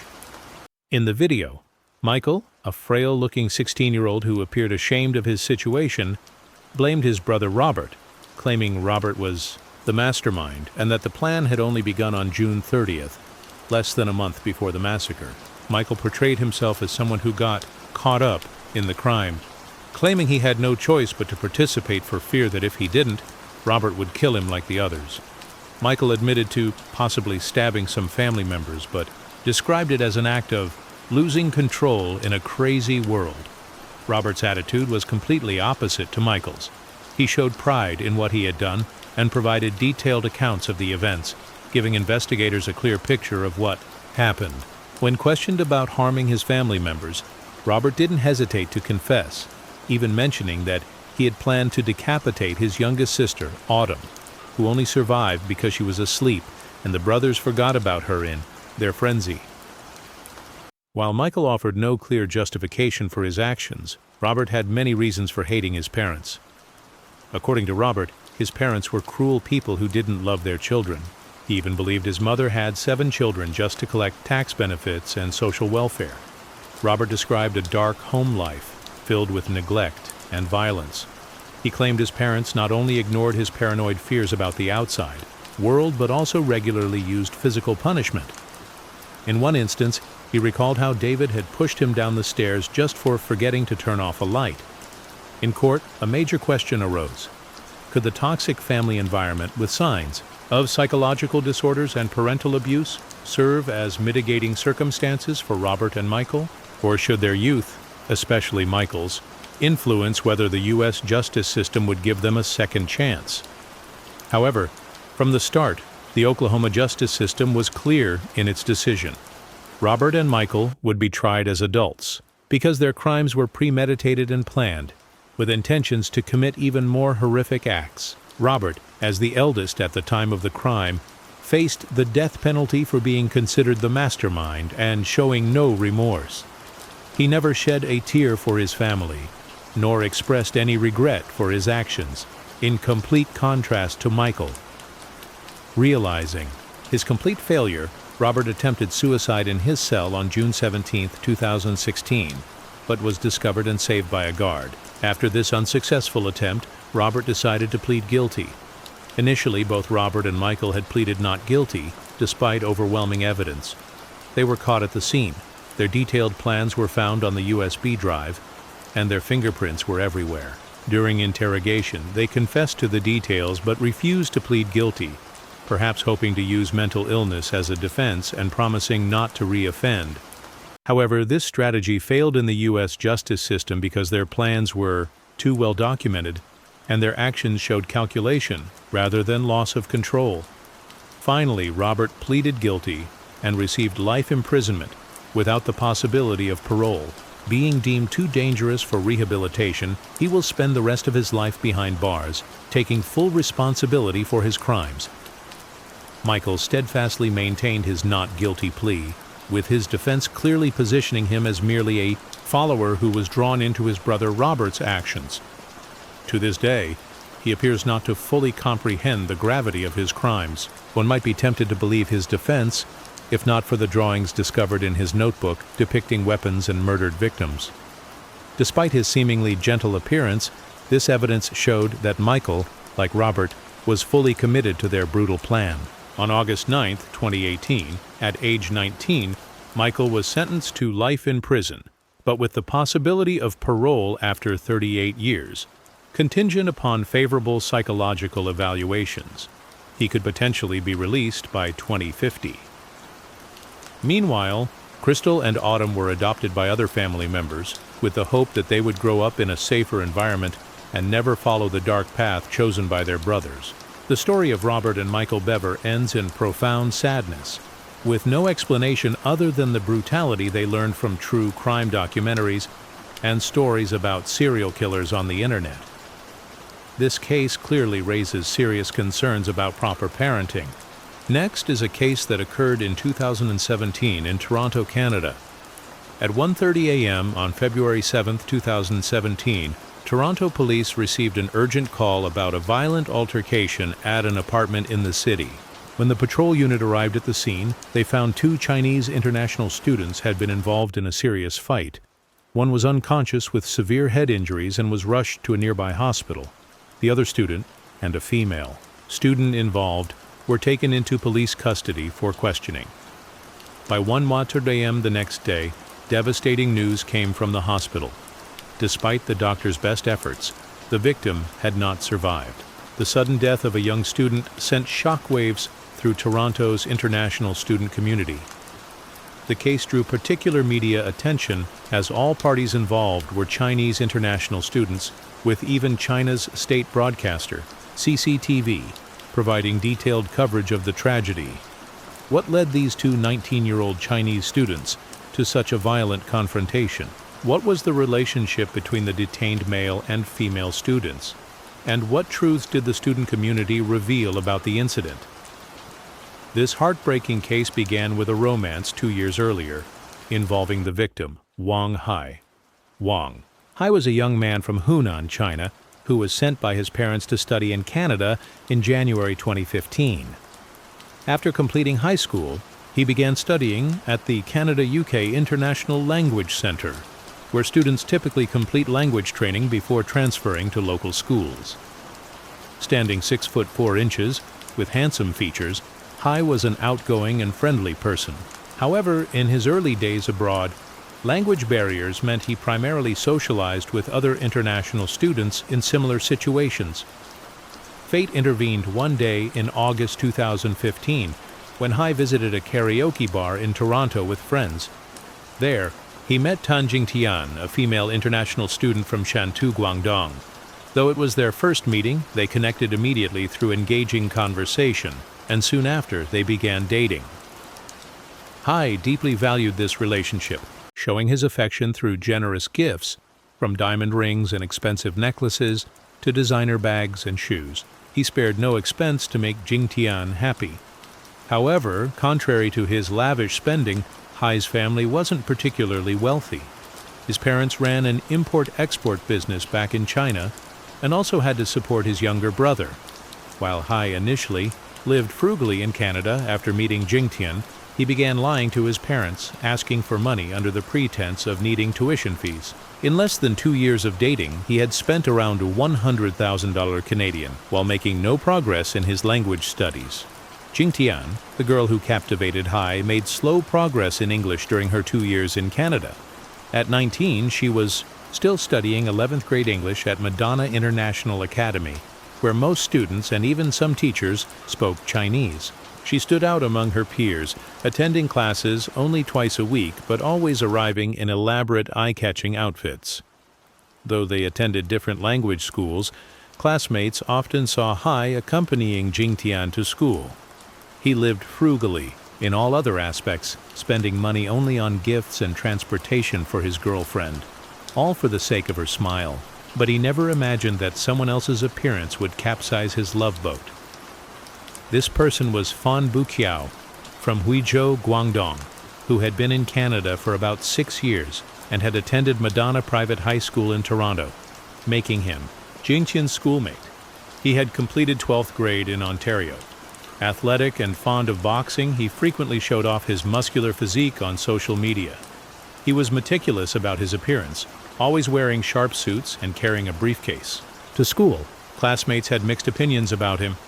Some praised his helpfulness with computer issues, while others warned about his hot temper and boxing background, suggesting he wasn't someone to cross. 2 months before the incident, Buqiao and Jingtian met at an event and began appearing together frequently at social gatherings. Buqiao lavished attention on Jingtian, often requesting money from his family under the guise of tutoring fees to buy her designer bags and clothes. The exact timing of when Jingtian switched her affections from Hai to Buqiao remained unclear. To many friends, According to peers who knew all three, the relationships were ambiguous. Hai's friends claimed the couple hadn't officially broken up, while Jingtian's friends insisted they had. This ambiguous love triangle ultimately became the spark that ignited tragedy.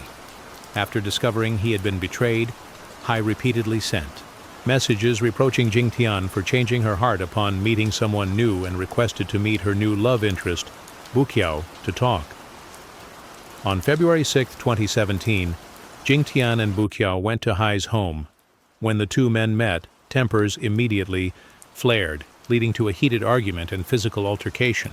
At the urging of Hai's roommate, Eric, Jingtian and Buqiao temporarily left. However, their anger only intensified after leaving. Because Jingtian had previously lived with Hai and knew the house's layout, she told Buqiao they could enter through the basement to ambush and teach Hai a lesson. At that moment, Hai was lying on the sofa playing with his phone, completely unaware, when Buqiao suddenly struck him hard in the head with his fist. The sounds of the fight alerted Eric in the basement. He rushed upstairs to find Buqiao straddling Hai, his right leg pressing against Hai's neck and chest, while shouting profanities. By then, Hai was defenseless, covering his head with both hands on the sofa, while Buqiao landed at least 3 or 4 more blows to his head. Eric ran up and pulled Buqiao off from behind. When restrained, Buqiao pointed at Hai, curled up on the sofa, and said, "Do you know who I am?" By this point, Hai had lost consciousness. Eric and another roommate decided to take him to the hospital. However, Jingtian, who was present at the scene, repeatedly prevented them from calling an ambulance, forcing the roommates to resort to calling a taxi instead. By then, Hai had suffered severe brain trauma, and while he might have had a chance of survival, this delay in getting emergency medical care proved fatal. The next day, the hospital announced that Hai had died due to a ruptured cerebral blood vessel and severe head trauma. A life was cut short at just 19 years old. After arresting Buqiao, police placed him in jail. Jingtian was suspected of instigating the assault, but the prosecutor stated that due to lack of supporting evidence, they had to return her Chinese passport. This meant Jingtian could leave Canada at any time. Under Canadian criminal law, unpremeditated homicide is prosecuted as second-degree murder, carrying a sentence of 10 to 25 years without parole. The exact length of the non-parole period varies by case and is determined by the judge in the final ruling. However, this case took a shocking turn.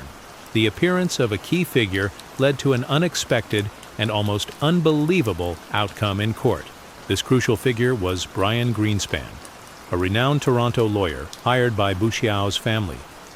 Greenspan not only charged thousands of Canadian dollars per hour, but was also known for defending many high-profile cases. In local legal circles, he was known as a cunning character, skilled at turning black into white. Understanding Greenspan's exceptional defense tactics, Buqiao's parents immediately invested heavily in securing his services after their son's arrest. Rumors circulated that Buqiao's father was a high-ranking bank executive in a Chinese province. What is known for certain is that 3 months after the incident, under Greenspan's defense, Buqiao successfully secured bail after 5 court hearings, with a bail amount of £3.75 million Canadian, and was permitted to continue his studies.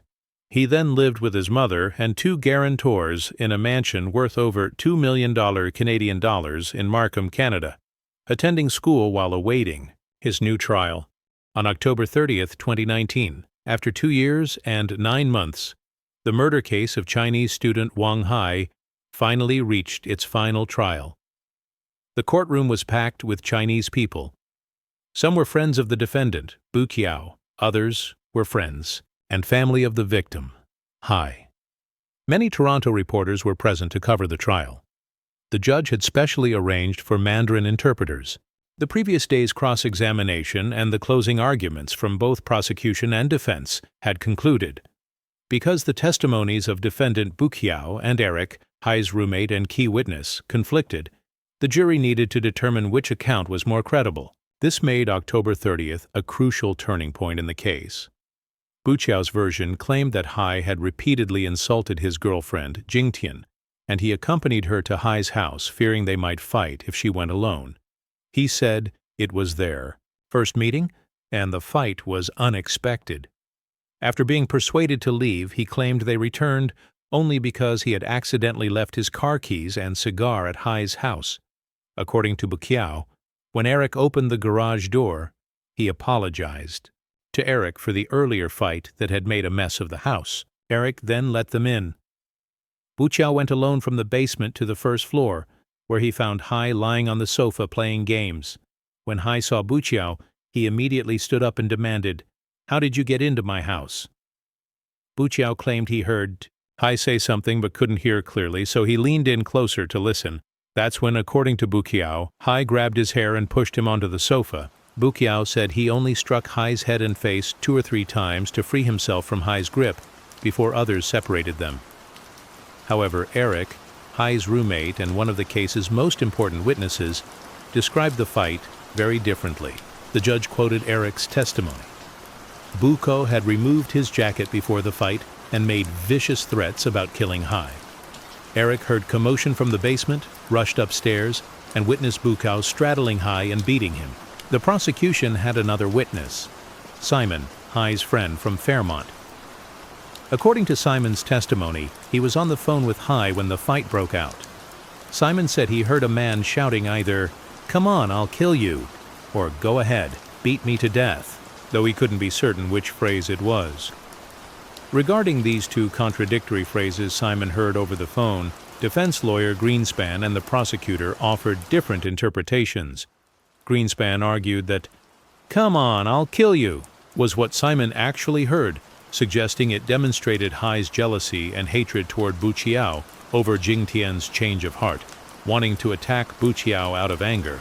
The prosecutor, however, maintained that, "Go ahead, beat me to death," was the actual statement, representing Hai's desperate cry while being beaten by Bukiao.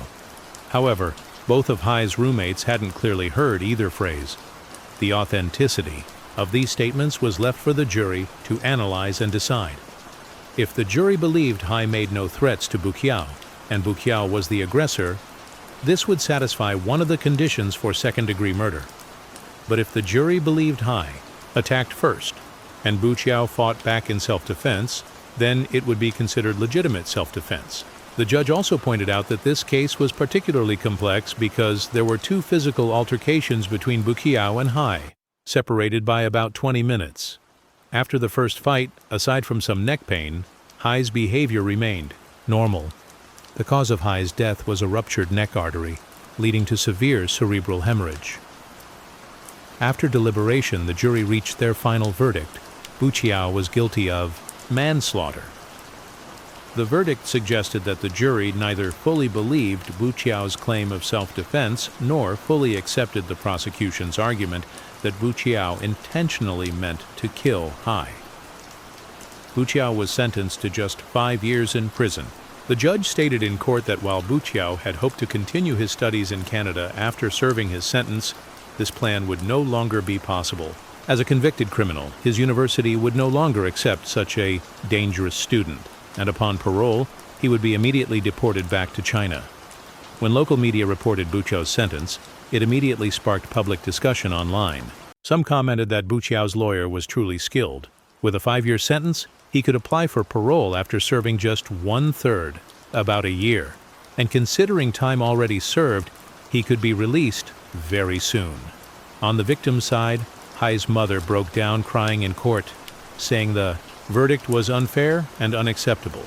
The case's outcome not only shocked people, but also sparked heated debate within the international student community. Hai's younger brother revealed that since the incident, Bukiao's family had never once apologized.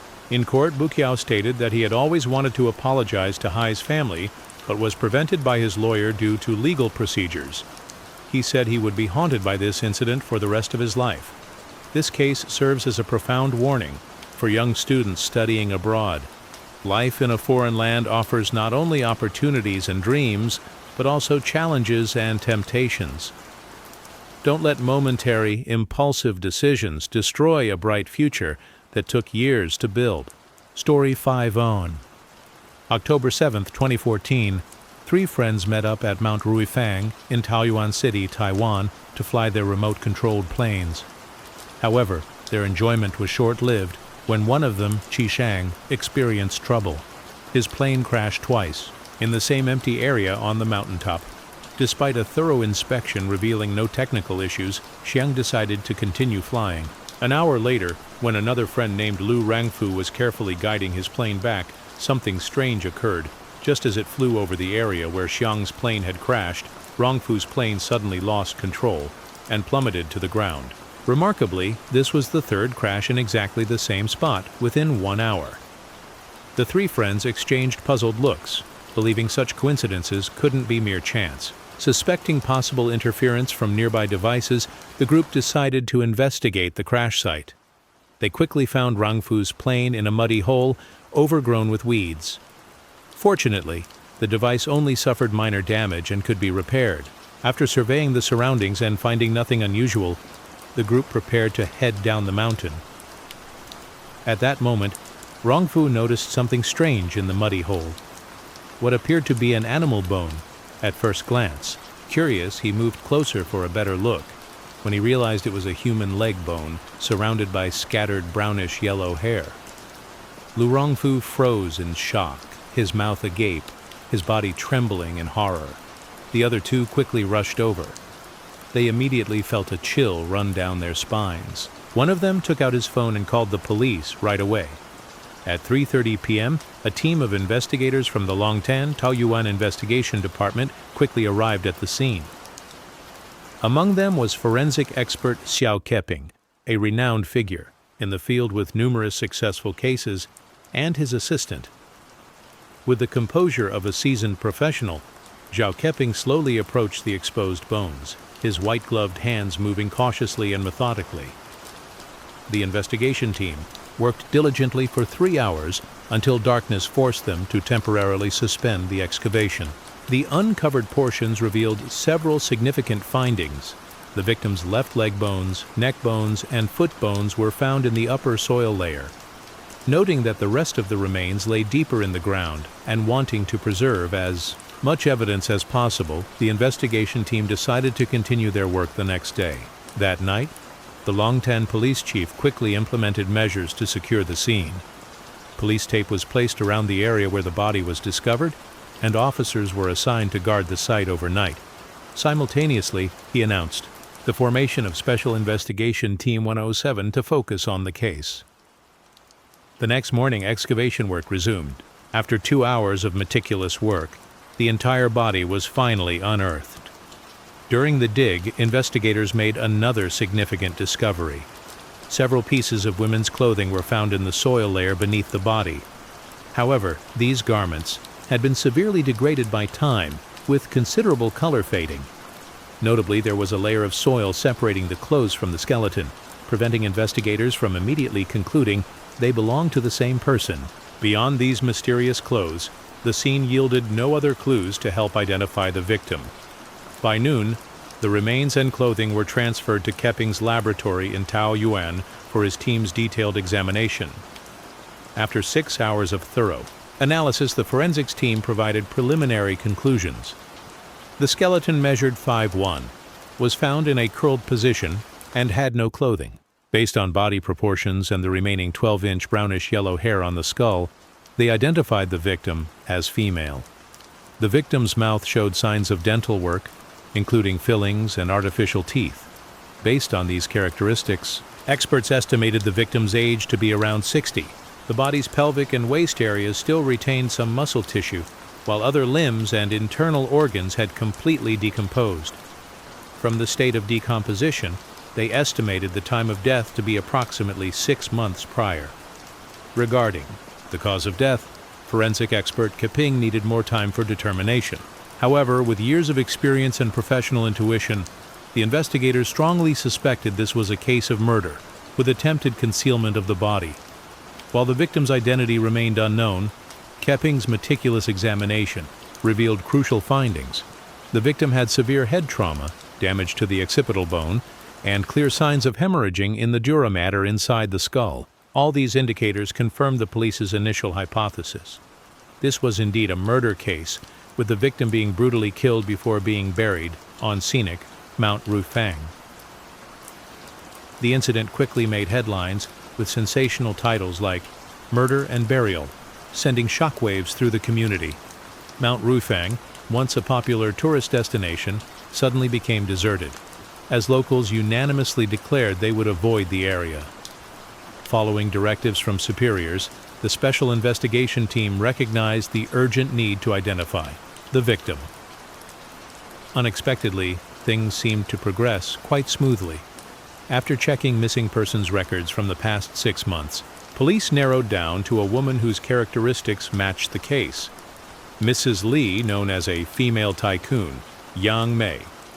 After her husband's death, Mrs. Lee had inherited significant real estate assets, valued at 10 million new Taiwan dollars, approximately $330,000. What drew public attention to Mrs. Lee was her relationship with a boyfriend more than a decade younger than her.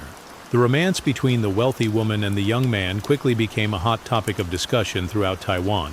However, by late 2013, the couple suddenly broke up. Around the same time, information about Mrs. Lee's substantial debts began circulating, causing further public speculation. The tragedy didn't end there. In mid-April 2014, about 6 months before the body's discovery, Mrs. Lee suddenly vanished without a trace. Her phone was switched off and no one could contact her. By the end of April, her worried family reported her missing to the police, but the case fell silent, with no further developments. When combining factors such as gender, age, height, and the timing of Mrs. Lee's disappearance and death, all matching the skeleton found on Mount Rufang, police believed such coincidences couldn't be mere chance. They tentatively identified the victim as Mrs. Lee and immediately contacted her family for body identification. The identification process faced numerous challenges due to the body's long burial period, making facial recognition impossible. The crime scene also left no personal belongings that could help identify the victim. This suddenly increased the difficulty of identification. Moreover, Mrs. Lee's children were certain that the clothes found at the scene didn't belong to their mother, as they completely differed from her style of dress. Thus, everyone's only hope now rested on DNA test results. Nevertheless, police still had reason to believe the victim was Mrs. Lee. They held an important lead.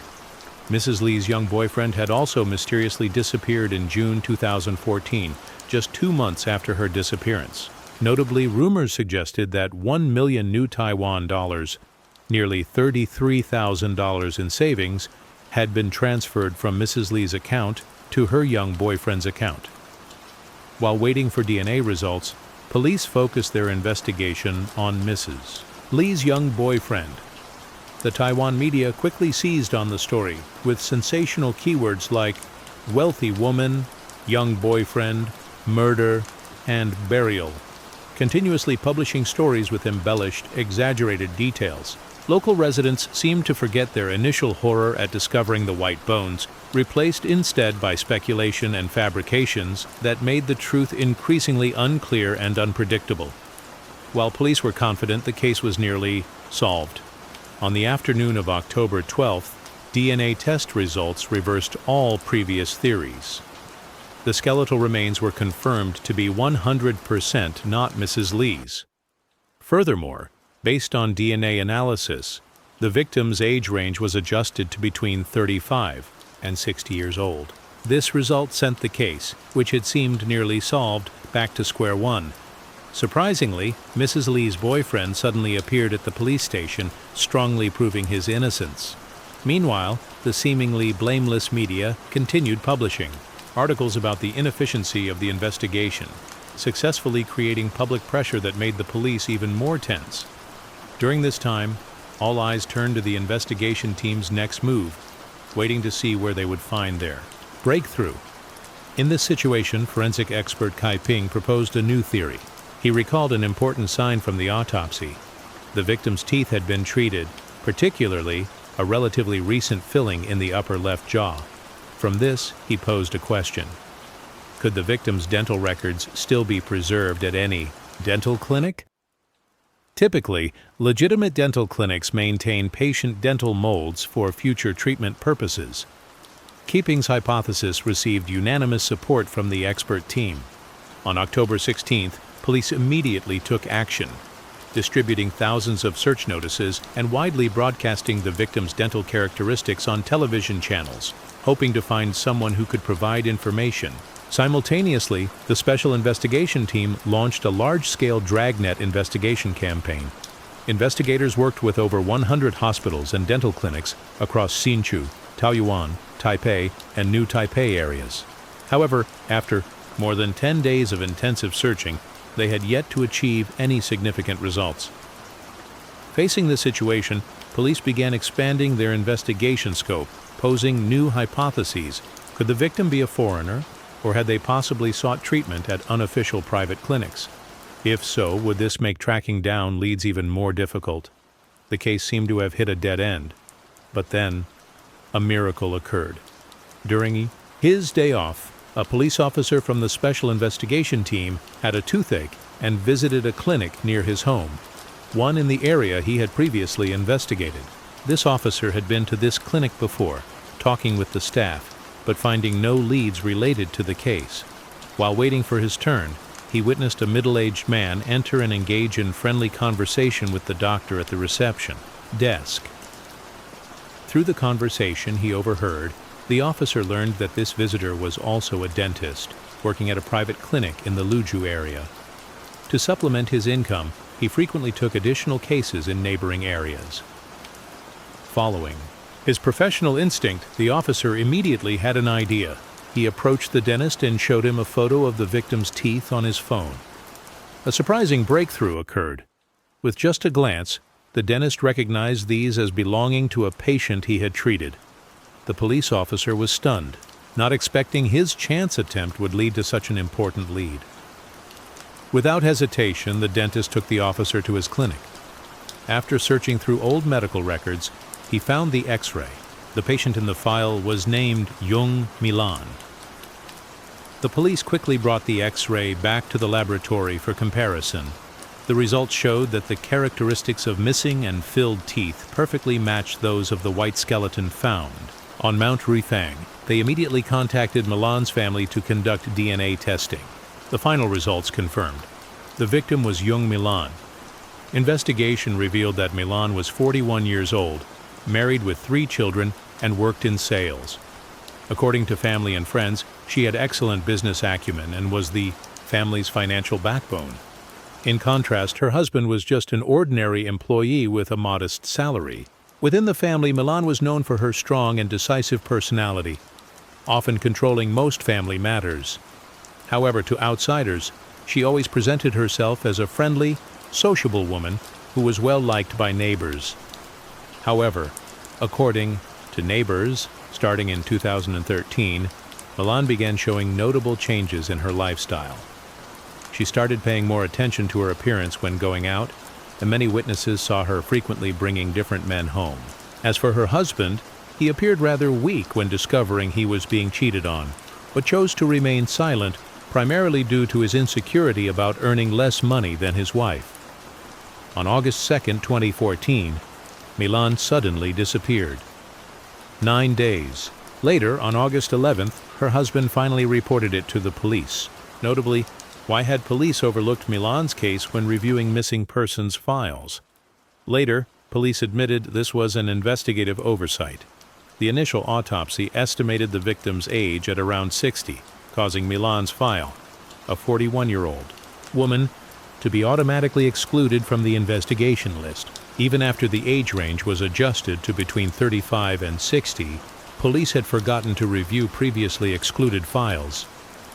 Who killed Milan?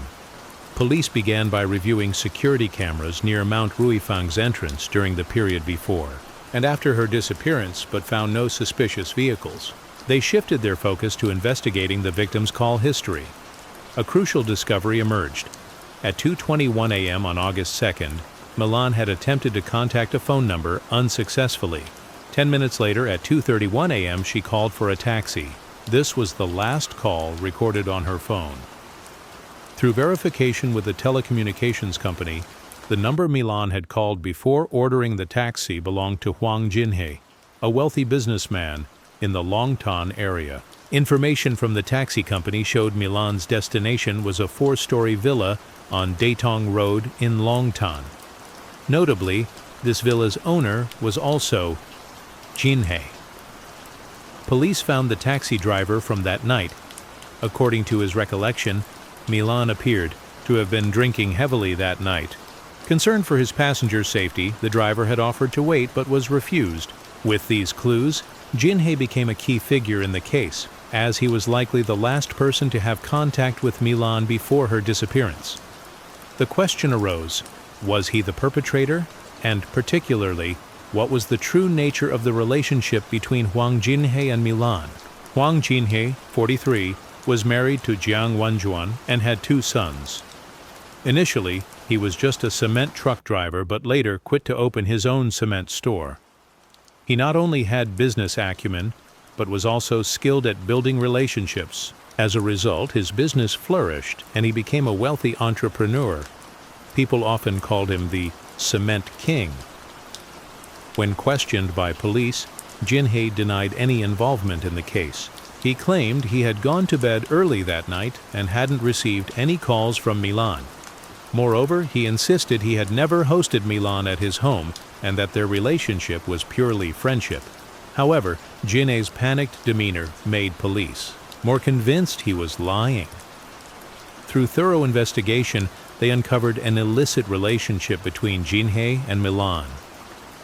Though both initially tried to keep it secret, everything gradually came to light over time. What was surprising was how those involved reacted. Milan's husband chose to remain silent and endure, while Wan Juan, Jinhei's wife, merely gently advised her husband to think of their children and not go too far. Seeing both spouses taking a turn a blind eye approach, the adulterous couple became increasingly bold, feeling they no longer needed to hide their secret relationship. The couple frequently appeared in public together. With his interest in charity work, Huang Jinhei often took Milan to events. According to charity organization staff, Jinhei acted like Milan's personal driver. They were always together, never trying to hide from anyone. People often saw Jinhei buying gifts for Milan, and they even celebrated New Year's Eve together at the iconic Taipei 101 Tower.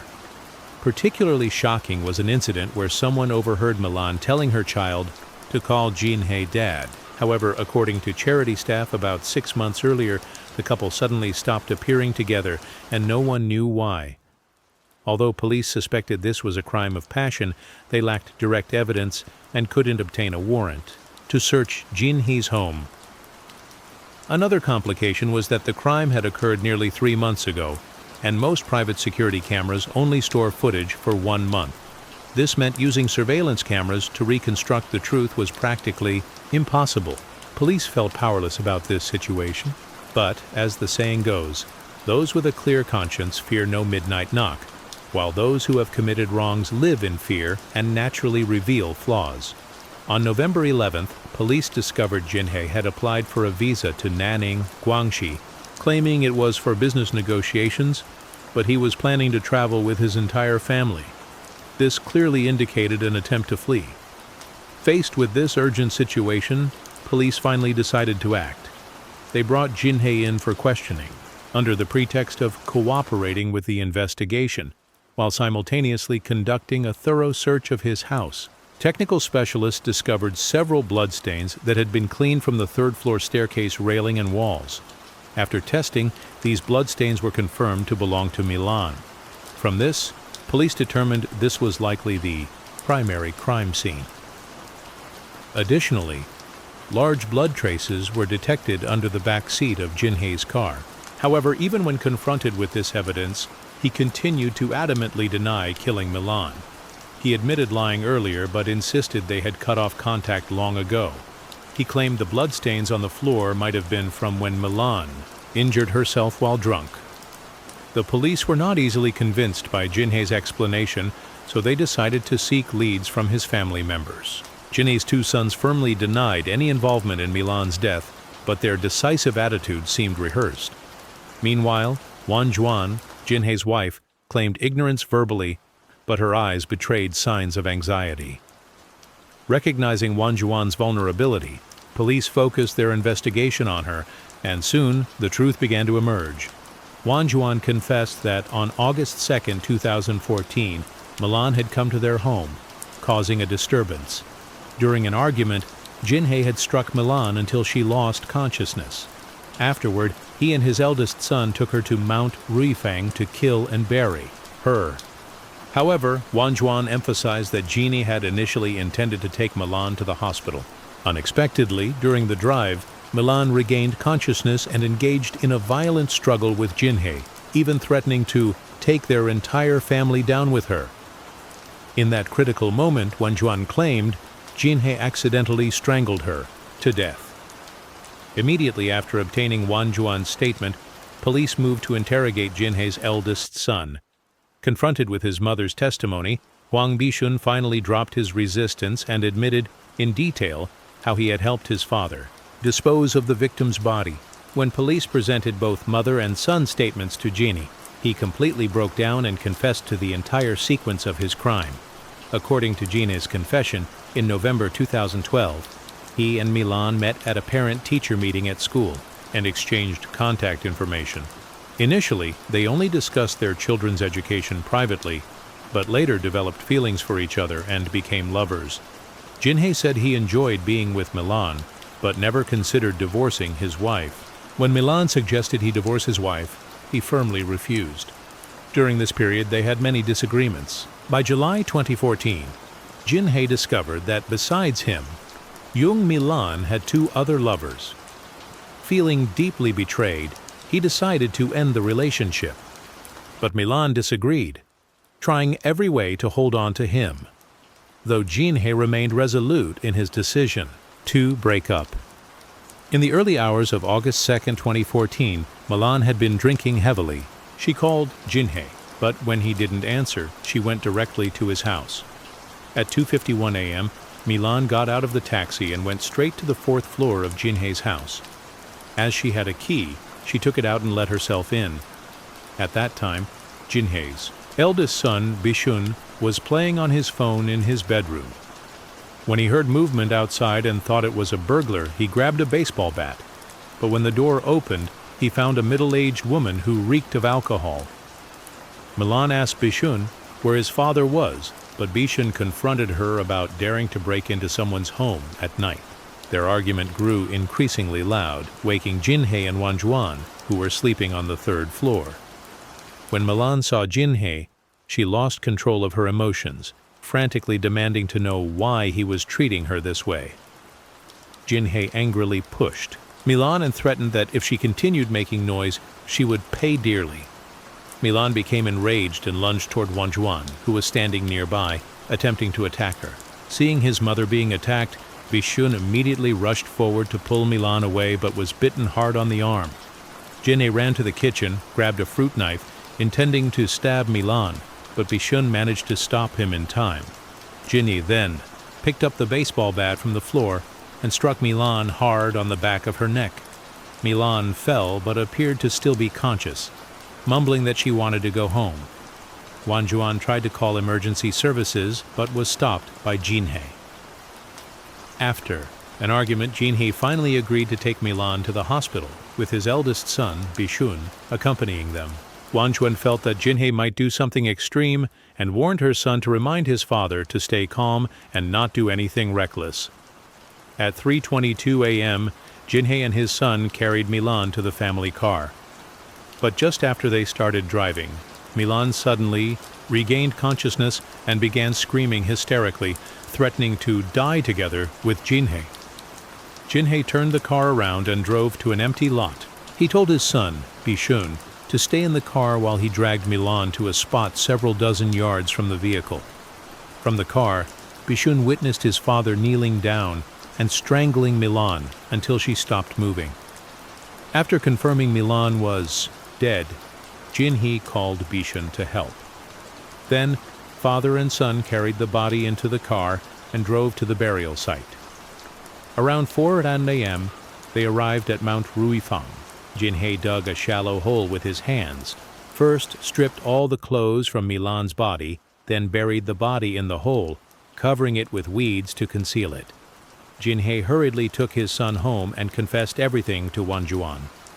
After calming down, he felt the body disposal had been too hasty. At 7 a.m., father and son went out again, first stopping at a hardware store to buy a pick, then returning to the burial site.